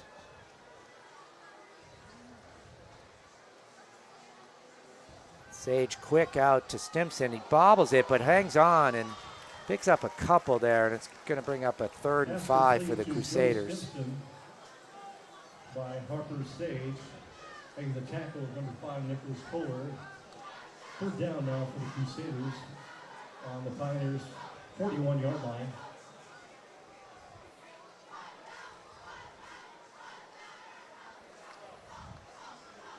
Crusaders are quickly up to the line here in the shotgun. Licati to Sage's right, trips to the right. Yeah, and he run the hands same it inside, thing. and he cuts back, and he's going to get the 1st down. Yeah, and that's another great run. Yeah, another great play call there. I mean, they set up in the same deal, and they've got 3 receivers out wide, and they gave it to Locati, who cuts back up the middle. He's had a couple of those so far, one for a touchdown earlier. They gave him a quick breather. And Luke, sophomore Luke Ortner's in the game, checking in at fullback. Yeah, it's been interesting to see. They really haven't given him the ball much after having almost more rushing yards than Dom Locati in the first 2 games. And he's actually setting up to Sage's left. He's going to lead the way, and we haven't seen too many quarterback keeps tonight. And that he's gained maybe a yard, maybe no gain there, and looked like that was a design call for. No gain on the play. And I think we were going to see more of that tonight, but we hadn't seen Harper Sage kind of hold and keep the ball. Yeah. And that's kind of what Trainer does. Yeah. Yeah, we saw one play set up in Wildcat where Joe Stimson had a pretty good run earlier. But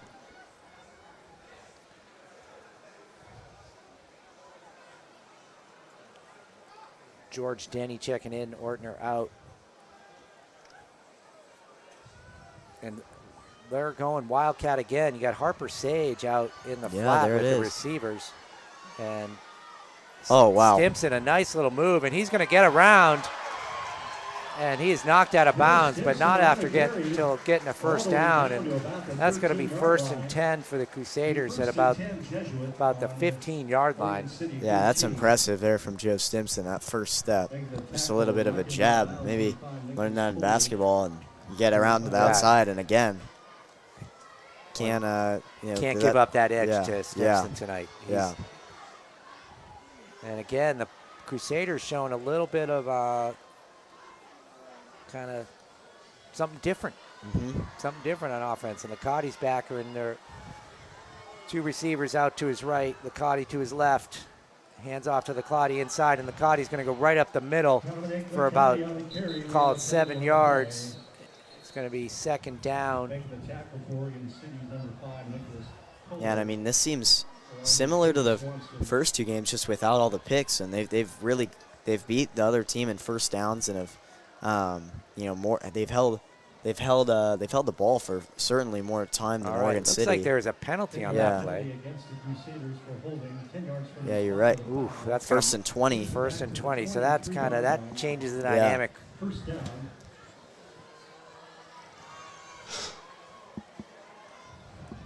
First down and 20 for the Crusaders.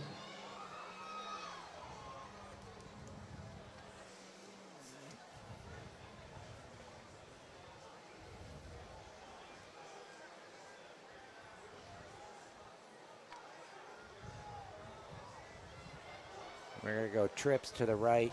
Locati's on his right as well. And a quick dump to Jack Tungy, and he's going to have some room. He's going to block there get back to penalty and some more. Jack Tungy. That's a great job there from Harper Sage. And what was 1st and 20 is now 2nd and 5 for the Crusaders. And that nice play call. Again, a little bit misdirection. Everybody thought they were going right. They come back left. Yeah, and I mean, just a good job getting the ball out of there quickly. 2nd and 3 from the 6-yard line for the Crusaders. And the Crusaders are bringing off their pretty much their whole receiving core there. Zervis, Tungy, and Stimson on the sideline. So you got to think we're going power. Yeah. Kind of power formation here with Noah Khan at fullback and Locati at the tailback position. And they get the ball to Locati, and he's going to be wrapped up short of the first down. So it's going to bring up 3rd and 3, maybe 3rd and 4. He might have lost a yard. Be 3rd and 3 on the 6-yard line. As the clock runs down below 44 minutes. And they're going to stay in this power formation, and they're just going to try to run this ball in, Jack. And I think we're in probably 4-down territory. Yeah.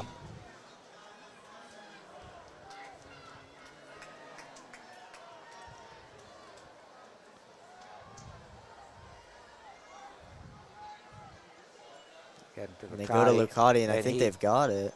Well, might Maybe. be a little short. Maybe Probably a yard short. short. On the play, Yeah, there's a flag.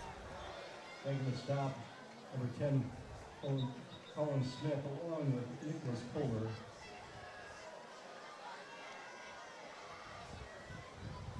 And the Against the holding credit, Crusaders. another 10-yard penalty. That Yeah, hurts. that's tough. And so now it's going to be 3rd and 13.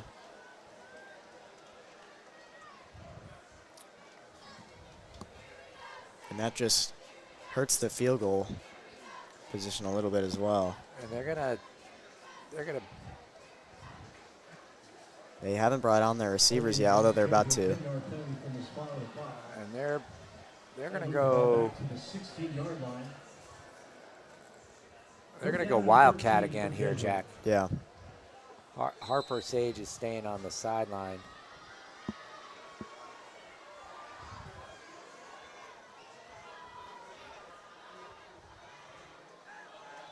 And they got Joe Stimson calling the play. He's stepping up, and he's actually in the quarterback position. Timeout on the field. Timeout, Jesuit. Yeah, that's what they First of the second half. did earlier in the first half. That worked pretty well for about a 10-yard gain. And Jesuit calls timeout here. Coach Potter didn't like what he saw there from the Pioneers, so calls a quick timeout. We're about 3 minutes left in the third quarter. And it's kind of a step forward, 2 steps back here on this drive, Jack. You know, penalties, you know, and you see that when, you know, Jesuit had a great first half, executed very well. Guys are getting tired. Yeah, and I mean, but it's a good, you know, they're running down the clock pretty good right now, up 2 touchdowns, and this seems like kind of, especially with Harper in at quarterback, they've done a great job just controlling the ball.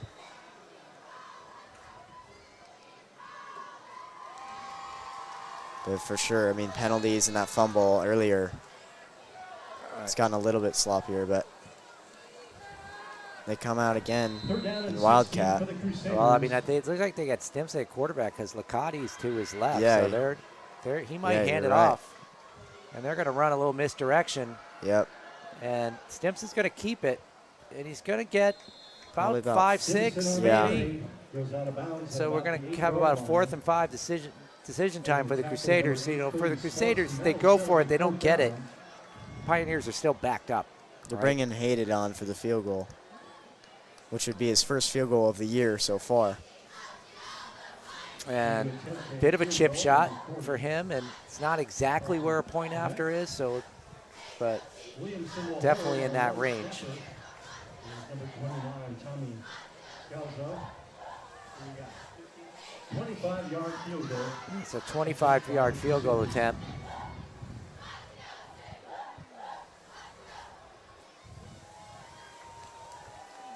And the kick is up.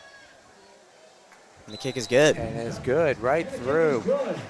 And Field goal by little insurance policy there for the Crusaders with that 3 points, making the score 24-7. Making it a 3-score game, which is, you know, as you come up to the end of the third quarter. Yeah, that's a solid drive right there. And, you know, I think not often talked about, Parker Heddet's the leading scorer for the Crusaders now. With most points. Yep. Especially with that 3 points right there.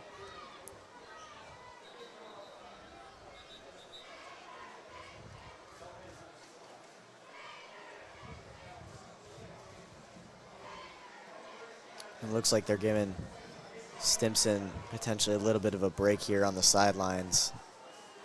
He's played a lot so far. Yeah, they don't have Mountain special teams right now, which is probably a good call. the ball for the Crusaders. Back deep for the Piles, number 23, Keaton Moore.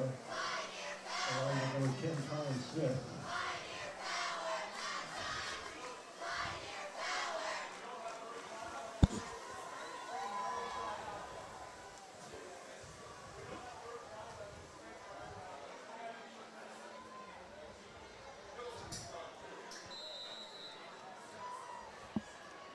Crusaders here to kick it off. Parker Headed kicking it deep. Received right about the 16-yard line, and Pioneers getting a good run back. He is one tackle away, and Parker Headed makes a lunge, and yeah, but that's a great return, about the 30, 35. And usually when you get a flag there in the back, it's going to be holding. Yeah. Holding against the Pioneers. And that's usually spot of the foul, so that's going to back them up probably.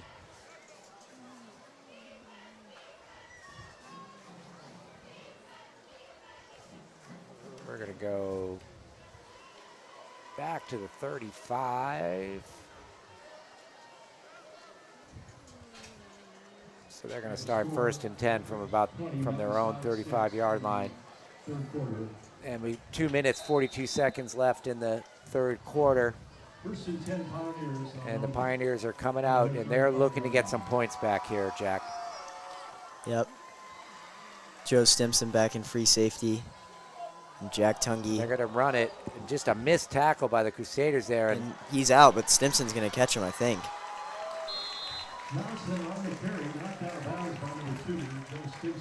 So they immediately get back those yards they lost with the hold. And kind of unfortunate there. Crusader player in the backfield had a chance there, and what could have been a loss turns into a big gain for the Pioneers.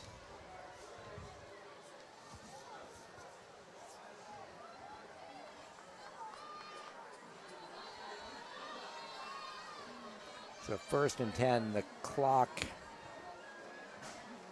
about 2 minutes 33 seconds left in the third quarter.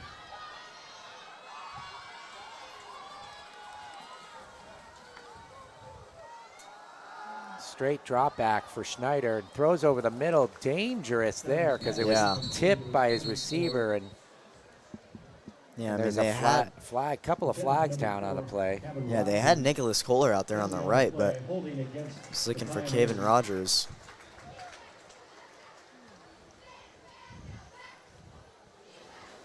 But it seems like pretty consistently the dump pass has been there for Schneider. Oregon City moves the ball back to about the 47-yard Oregon City hasn't really shown the same amount of misdirections and different formations to begin plays the same way that Coach Potter has.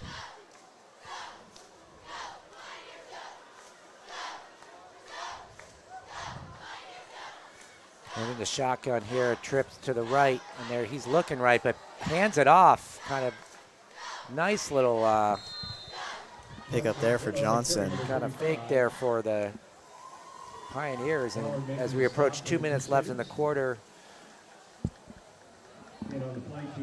it's about second down and 12. Call it 12 for the Pioneers. 14. Jesuit up 24-7. They'd love to end this quarter that way.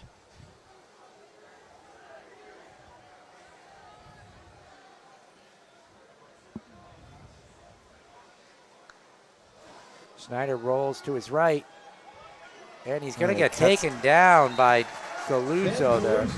with the sack along with number 45. That's Oliver Halverson. Yeah, and that'll bring up 3rd and 14. 13-14, yeah, or about minute 30, just under a minute 30 left in the third quarter. Jesuit's just done a really nice job of pursuing Schneider. If he holds on to it for a little bit, hasn't been many completions made after that. And I think that kind of shows the strength maybe of the Jesuit quickness and between Galuzzo and a couple other of their backs.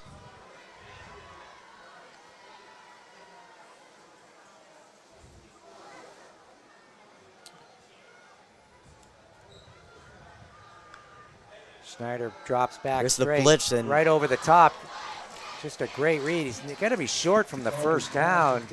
Yeah, Tofiano almost had the sack there if Schneider didn't get rid of it. quick release. It's going to bring up 4th and probably about, call it 3 yards to go. And obviously, I think the Pioneers are going to go for it here, Jack. Yeah. Yeah, with 20 seconds left in the quarter, I'm not sure if they're going to go for another play here. I don't think they will.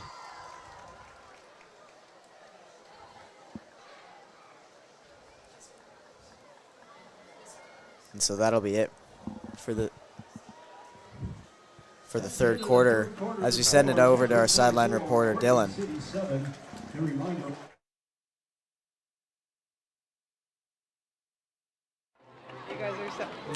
Thanks, guys. I'm here with Jesuit's activity director, Miss Lakey. Ms. Lakey, could you talk a little bit about the new Palms dance team? Yeah, totally. So here at Jesuit, we recognize that we have a lot of dancers for our student body, and we really wanted to expand our cheer program. So we're offering Palms dance team to be an extension of our cheer team and hopefully to build school spirit. So we're really excited, yeah. And tryouts are this weekend. Oh, really? Okay. Yeah, you can come try out. Oh, I could come try out. You could try out. Okay. What about this upcoming season excites you? I just love providing more opportunities for students.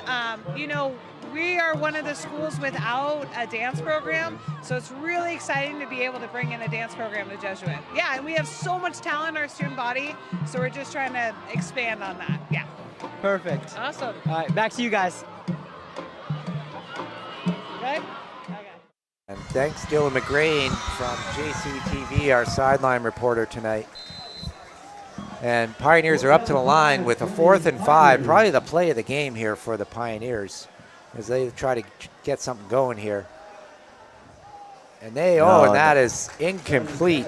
And that is they are gonna turn the ball over on downs to the Crusaders here as we start the 4th quarter.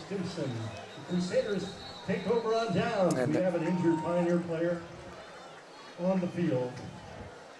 Yeah, and Rogers has been down. He's been hurting since about the middle of the 3rd quarter. So he gets attended to. And Harper Sage looks to come back on for potentially a drive that could kind of close this game out.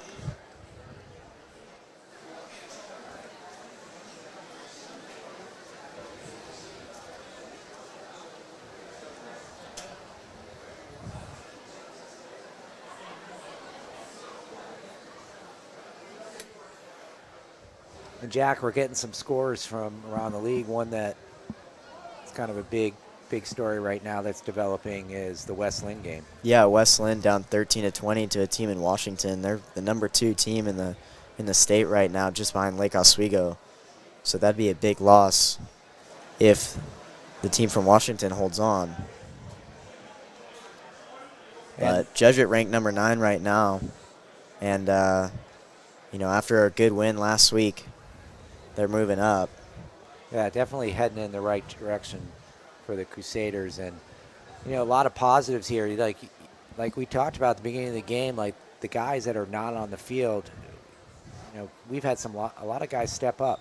Yeah, for sure. Tonight. And, you know, we talked about Joe Stimson, who obviously was a key guy even, but doing a little bit more. Kind of on both sides of the ball tonight with Grant Valley out. You know, Grant Valley's usually in that safety position, making a lot of the tackles, and Joe stepping into that role tonight.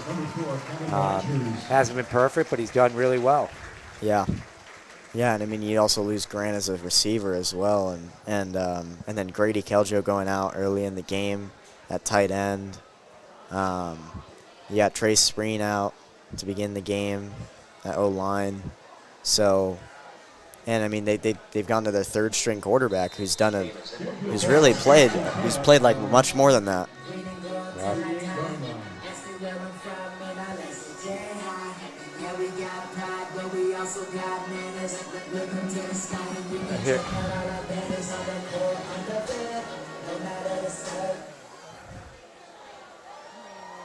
And there's Sage passing it out to Stimson. Wow. Stimson making some nice moves there, picks up the 1st down. And Stimson's just ridiculously good on his feet, and breaking the tackles. That little pitch out wide, and when he gets that edge, he is so quick to that hole. And the Crusaders are on the move again here. 1st and 10, just under 12 minutes in the fourth quarter. And I think for the Crusaders is just keep that clock running, keep moving the ball.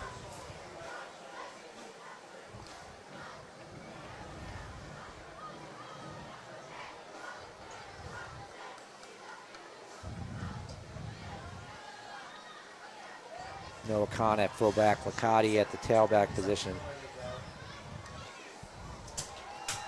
And Licati straight up the middle. Yeah, this offensive line is just doing a great job of freeing up the gaps for Licati, who's, while Stimson's kind of been getting more sweeps and even getting a couple screen passes, Licati's just been pretty much been diving up the middle. And again, that's a 2nd down and about 1 yard. And again, the clock is ticking, and Oregon City's got to kind of feel like their time is running out here with the Crusaders up 24-7.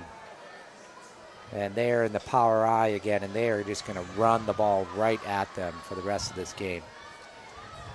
Licati tripped up, gets the 1st down, and the chains move again here for the Crusaders. Again on the play, good for a Jesuit 1st down. 1st and 10 Crusaders on the Oregon City 36.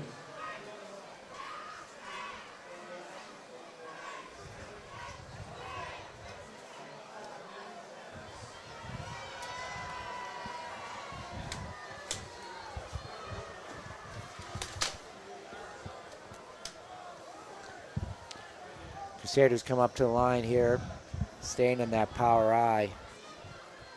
And you got, looks like Nick Zervis.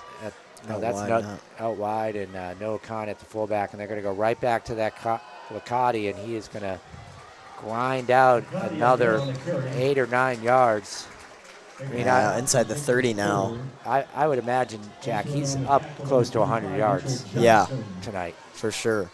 And I mean, I think on not as many carries as you might have thought at the beginning of the game. I mean, this right here is kind of what we thought it might look like, and but a couple really nice throws from Harper Sage gave him the confidence to him and Coach Potter to kind of free up the passing game. Service out to the right, Khan in the backfield. It's like Joe Stimson on the pitch, and he is quick to that hole and got the 1st down. And we're just about 9 minutes left here in the fourth quarter, and it's 1st and 10 for the Crusaders. Yeah, and they're just switching Stimson and Licati right now, and you kind of know that which one is which. You know which direction they're going. Number 60 with the lead block on that last play. And Wyatt Williamson in for the Crusaders. Stimson asking for a breather there.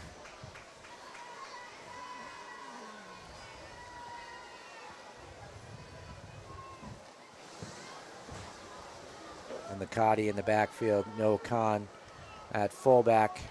Williamson and Zervis on the right and the left. And they're going to go straight up the middle with Licati. He's going to grind again, another 5-6 yards. And it's going to be 2nd down and call it 3. Wilkes on the stop for the Pios. And the Crusaders are just wearing down these Oregon City Pioneers here with the run game here in the fourth quarter. 1st and 10 Crusaders on the 12-yard line. Oh, they got the 1st down on that. Yeah, at the 13, and about 8 minutes left in this game.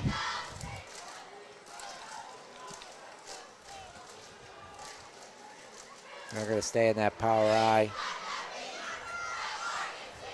Williamson and Zervis switching sides, and they're going right up the middle. They do a good job there, wrapping up for probably about a 1 or 2 yard gain. And the clock continues to tick. We're down now at 7 minutes. About 30 seconds left here in the game. If you're tuning in now, Jesuit up 24-7. So a score here would be huge. Kind of ice out this game.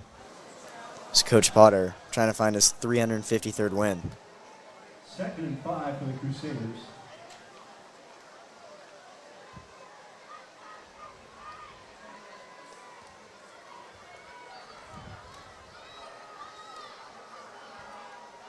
McCarty again off to the right this time, and he's going to get another 3 yards. It's probably going to be 3rd down and call it 2. Logan Miller, number 79. Oh, they're going to say 5. My eyesight, Jack, might be a little off. No, it'll be 3rd and 3. 3, okay, all right. The scoreboard hasn't updated then. Maybe I'm not as old as I thought. 3rd and 3. They go power I here, Kahn the fullback. Now they got Stimson here in a tailback. You got to think they're going to go pitch right or left here. There's a lot of room on the left. They pitch in, he cuts in, and that's going to be a touchdown. Untouched, though. They flag down in the backfield. I think they're going to get Noah Kahn for holding or a legal block. Yeah. He got really free there. Yeah, holding.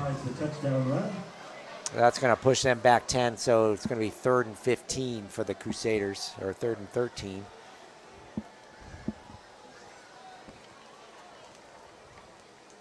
May I have your attention, please? Will Mr. Fleeson please report to the concession stand? Mr. Fleeson to the concession stand.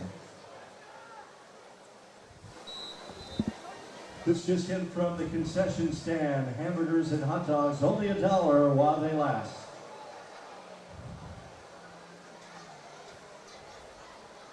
Noah Kahn comes off. Joe Stimson's going to be in the backfield. They might run that same play.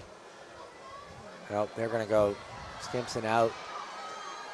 Nope, they're going some confusion on who is going to be the tailback on this play.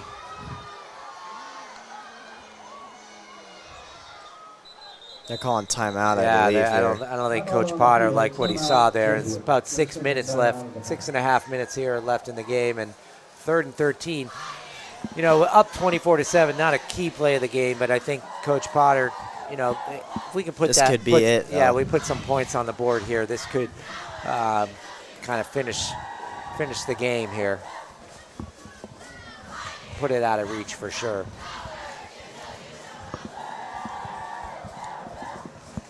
Shout out to Jesuit Media for passing 2,000 followers on Instagram recently, which is a big mark.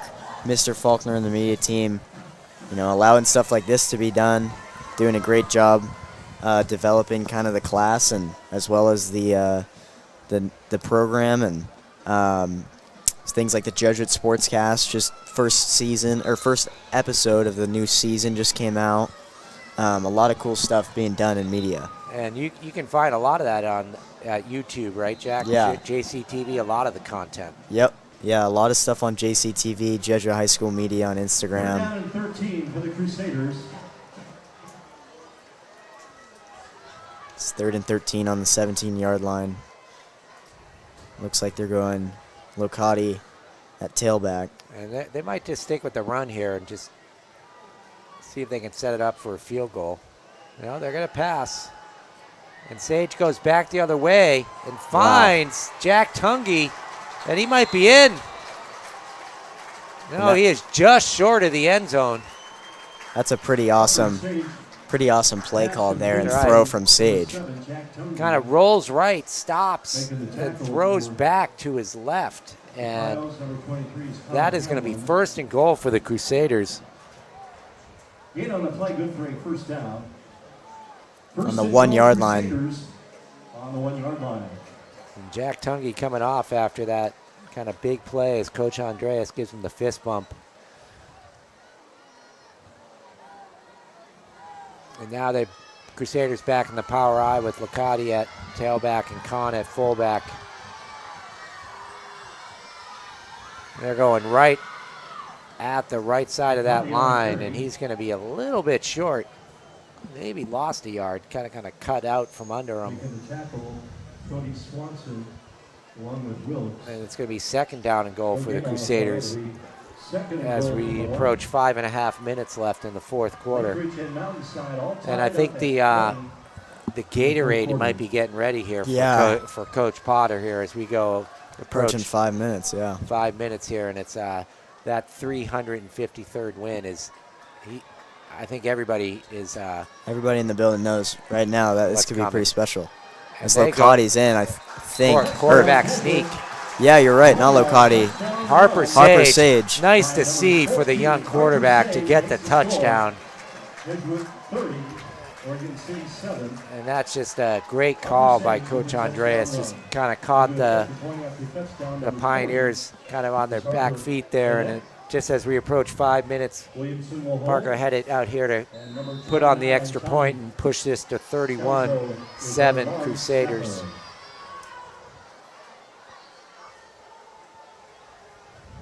Yeah, and this is just a really neat win for the Jesuit Crusaders. I mean, with Harper Sage at quarterback and led by a lot of guys who with little experience, but I think Coach Potter was pretty special tonight with his play calling.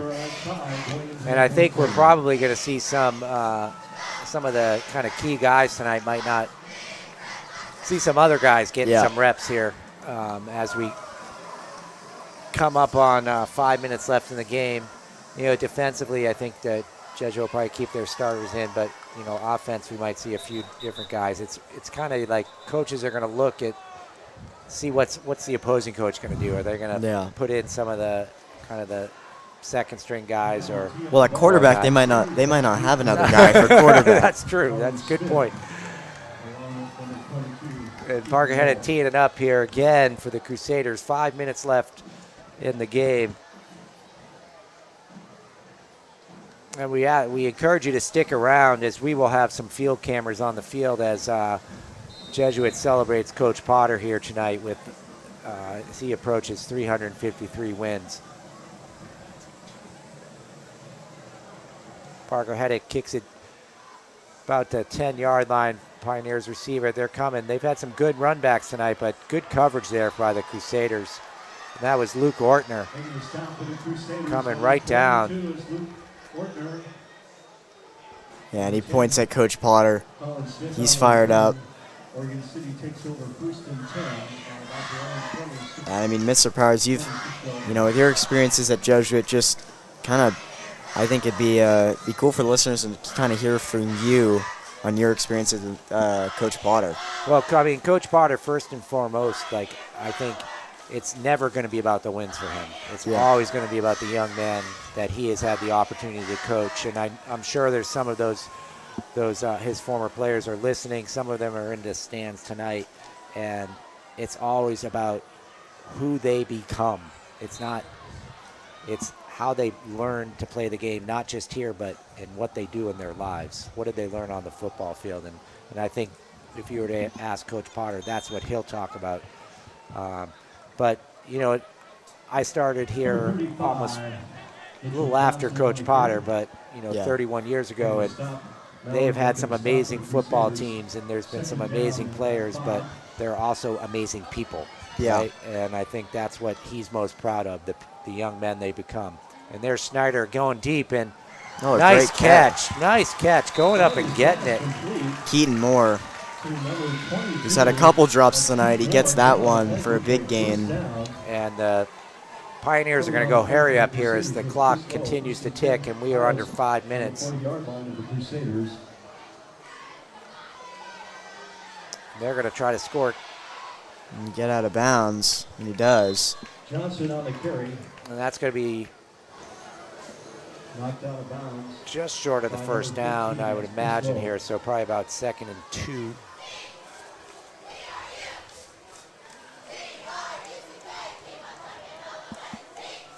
And, you know, football here at Jesuit is, you know, has had a lot of success. Yeah. And they have, obviously, when you have 353 wins and only 88 losses, that's a lot of, that's a pretty high winning percentage. Schneider in the shotgun. And he's going to throw it out. He's got nice play by Chris Lowe, just reaching out last minute. Yeah, I mean, it still looked like Napier had a pretty good shot at that. And kind of running stride for stride with him. But, you know, these cornerbacks for the Jesuit Crusaders have, you know, little bend, but haven't broken too much. A couple of big plays, but. Yeah, I mean, Coach Potter's got a couple of guys that are playing both sides of the ball, and they're doesn't really look like the fatigue has gone to them at all. Between Tungi and Stimson. Tungi's had it. Both of those guys have had great games. Schneider rolls back, and there comes Roman Mallard. Had a chance, and Schneider breaks away, and he's going to get a big gain here, and he might go in. Yeah, he's going to. Wow. And that's a touchdown for the Oregon City. And that's unfortunate for Roman Mallard, who made a nice play to get up there and couldn't wrap him up. And all of a sudden, I mean, it's a two-possession game, 4 minutes left. You think if they're going to go for two, and if something weird happens, a turnover maybe, but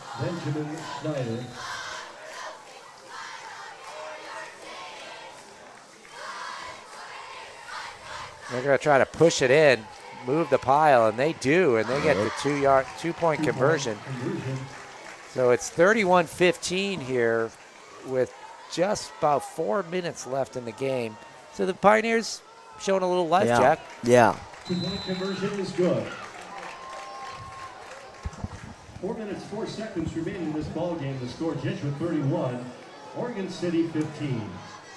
And there's down in the end zone, the east end zone, there is a group of Coach Potter's family. Yeah. Kind of gathering here and, hoping for the win here for the Crusaders, but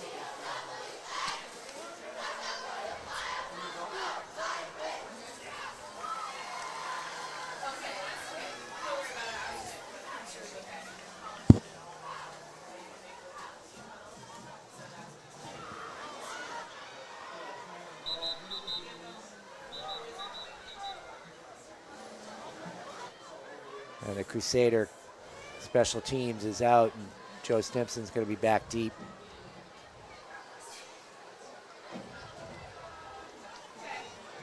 And you gotta anticipate an onside kick here, Jack, right? Yeah. I mean, there's no way they're going to give the ball back to the Crusaders if they can help it. So, you got some what you call it, the hands team up there, up top, hoping to pick up the ball. And, for those at home, the ball is going to go 10 yards for them to be able to recover it. And they're trying to anticipate where this Oregon City team is going to try to place the ball.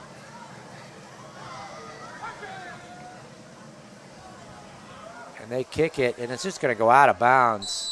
And yeah, that's a penalty when it goes out of bounds on the kickoff. So,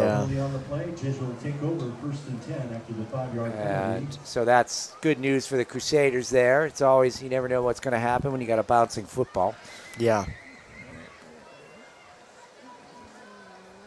And the Crusaders here are going to try to eat some clock. The procedure against Oregon City, 5-yard penalty. First down for the Crusaders.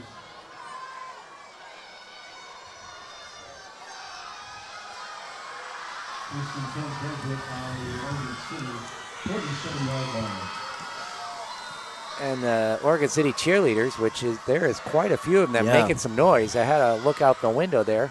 You might have heard that at home. Harper Sage, and they're in the power eye here. They're going to try to run some clock, and Licati runs up the middle, holding on to that ball tight. Picks up about 6, maybe 7, and the clock continues to tick, and we're going to see how Oregon City's going to play this. They are not calling timeout, so they're going to try to hold on to the timeouts, or maybe feeling it's a little bit out of reach at this point. Yeah, and the clock's running about 3:35. But they've still got all their guys in.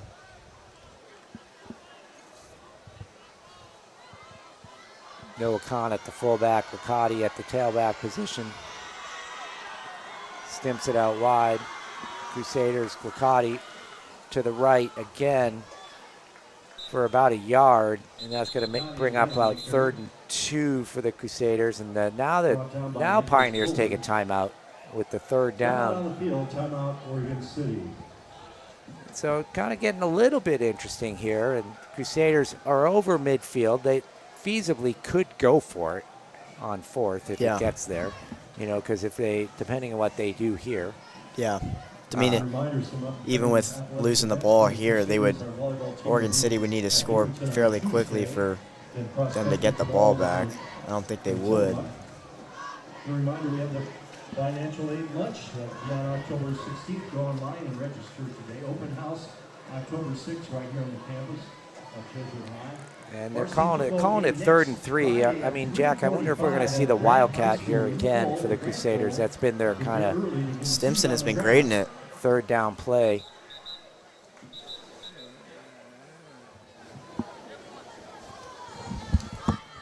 As the Crusaders come out, the play clock's set at 25, and we'll see how much the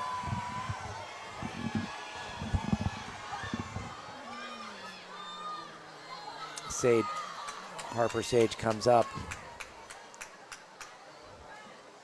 They're going to that pitch out to Stimson, and he's going to be short, probably about by a yard. And maybe, and that, then, not only is he short, he stops the clock. Yeah. Oh, they do give him the first down. Yeah, So, wow. Okay. Well, that's I think that was a generous spot there, but and from here, you wind this thing down. And as we watched Harper Sage tonight, as the game has gone on, he is commanded. Yeah. He's like come into his own. We talked about Licati down, big hit there. Brought down by number 6. But it looks all right. It wasn't shaken up too bad. That was huge. Good hit on the play to about the 36-yard line. Second down. Second down and call it 8 there, about a 2-yard gain. The clock continues to wind down here. About 2 minutes, 30 seconds left in the game.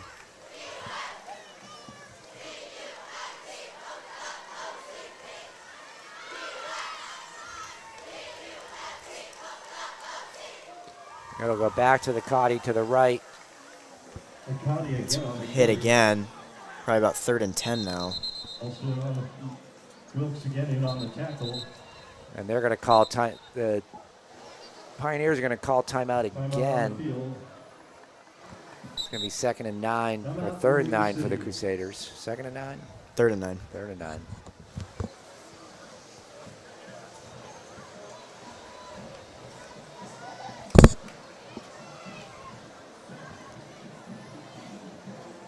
Other Jesuit athletic events coming up this week. Monday, our women's soccer team will be at Glencoe. The boys Monday will be at Lake Ridge. So come out and support the Crusaders soccer programs.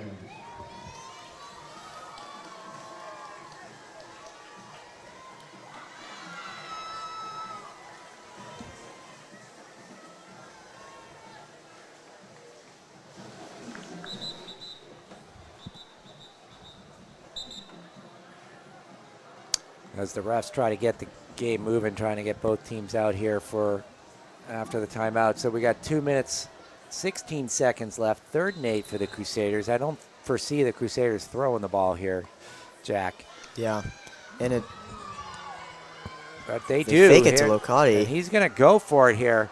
Airs it out, and a catch by Stimson. Oh, my. Wow. He laid out for that, Jack. That is... what a catch. Yeah, play of the night there by Joe Stimson. Just lays out. And Harper Sage having a night. Harper Sage and Joe Stimson, I mean, that wraps up just a pretty spectacular connection there. And, I mean, like we said, Trainer throws a line drive, and Harper just lobs that ball up to Stimson, who's shown a lot of different pretty legit moves and catches tonight. And Parker had it, and you gotta think, Jack, that's gotta do it here for the Pioneers. And Parker had it right through, and we are now 38 to 15 with 2 minutes, 6 seconds left here in the fourth quarter. And now I think the the Potter family, who is in that east end zone, can rest easy, as I think win 353 is close at hand here. And there's a few of Coach Potter's fans, too, on the sideline. Yeah, I mean, 38 years, that's a lot of winning. And he's been doing it for a while, and you can tell with the character of the guys he's got that they respect him, and it's good to see. I mean, it's pretty nuts. 353 wins, that's a lot, and accomplish something that no one else has done in the state of Oregon. It's an exciting night here at Jesuit High School, Jack. This, something special, something special. For the Pioneers. Parker Headed teeing it up here.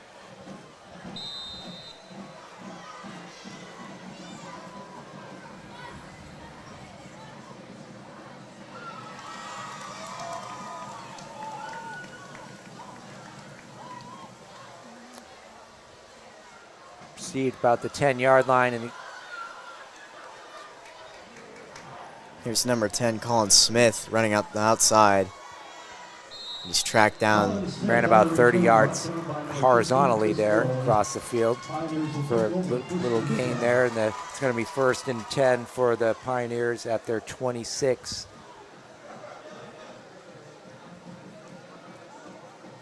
Now in for the Crusaders, number 73, Anthony Jesuit. Also in for the Crusaders. We're seeing a few of the subs here for the Crusaders, and I don't know if looks like the Oregon City is also. Owen Curley in for the Crusaders as well. Also Alex Carr, number 55. Substitution for the Crusaders. Yeah, most of Judge's kind of backup defensive line in now. And backup quarterback in for the Pioneers as well, as they hand it off. And 1st down there for the Pioneers. And the clock stops with the chains to move, and they'll start it again once the chains are in place.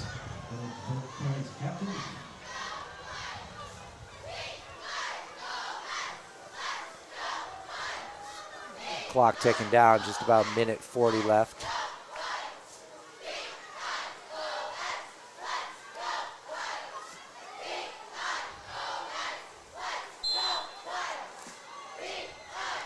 And more substitutions for the Crusaders here.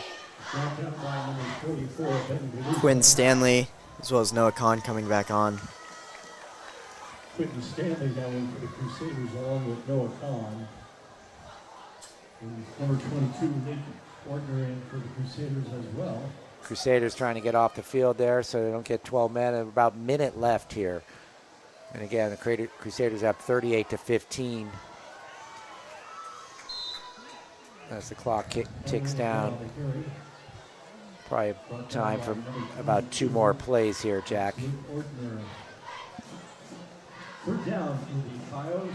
And then here comes Grant Valley, along with Jacob Gorman, on Gatorade duties, I believe. Right, and hopefully we got our JCTV camera down there to catch that, because the Gatorade is getting into place here.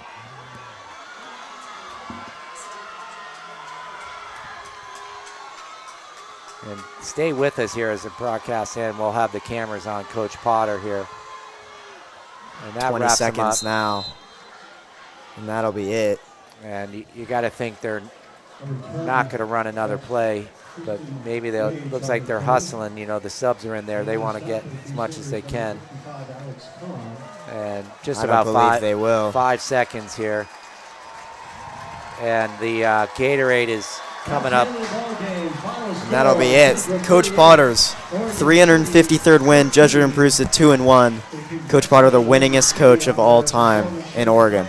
As he walks out, first things first, he's going to congratulate Oregon City on a game well fought. And they did do well here tonight, Jack. They had a lot of good things. Their quarterback was throwing the ball around. Yeah, couple of plays. Yeah, just a couple key plays, I think, that kind of tipped the game. And Jesuit did a nice job.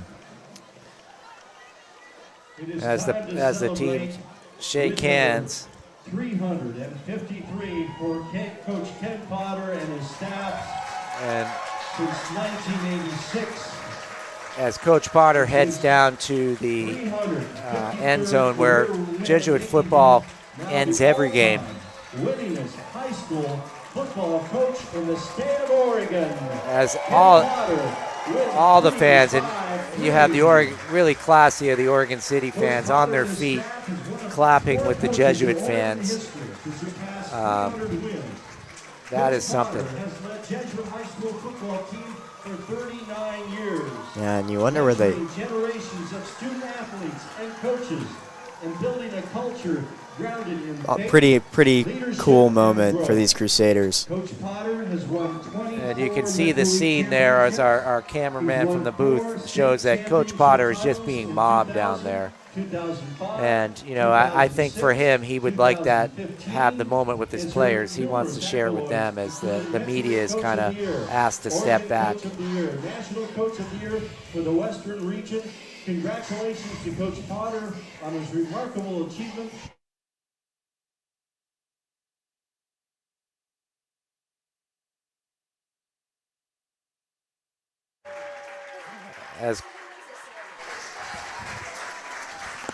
And Coach Potter talking to his team. You know, there's still a long way to go in this season, Jack. Crusaders come out of tonight 2-1. Yeah, they got a couple tough opponents coming up. I mean, they played Grant, Westview, Beaverton, kind of go throughout the Metro League.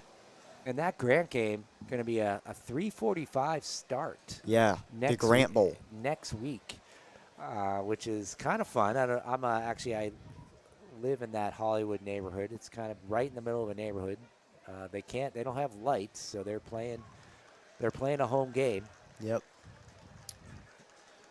And that's exciting. And here Coach Potter is giving his traditional post-game talk, and as the team kneels to pray. They always end every game here with a prayer, and kind of a powerful sight here as our camera people catch it from the sideline.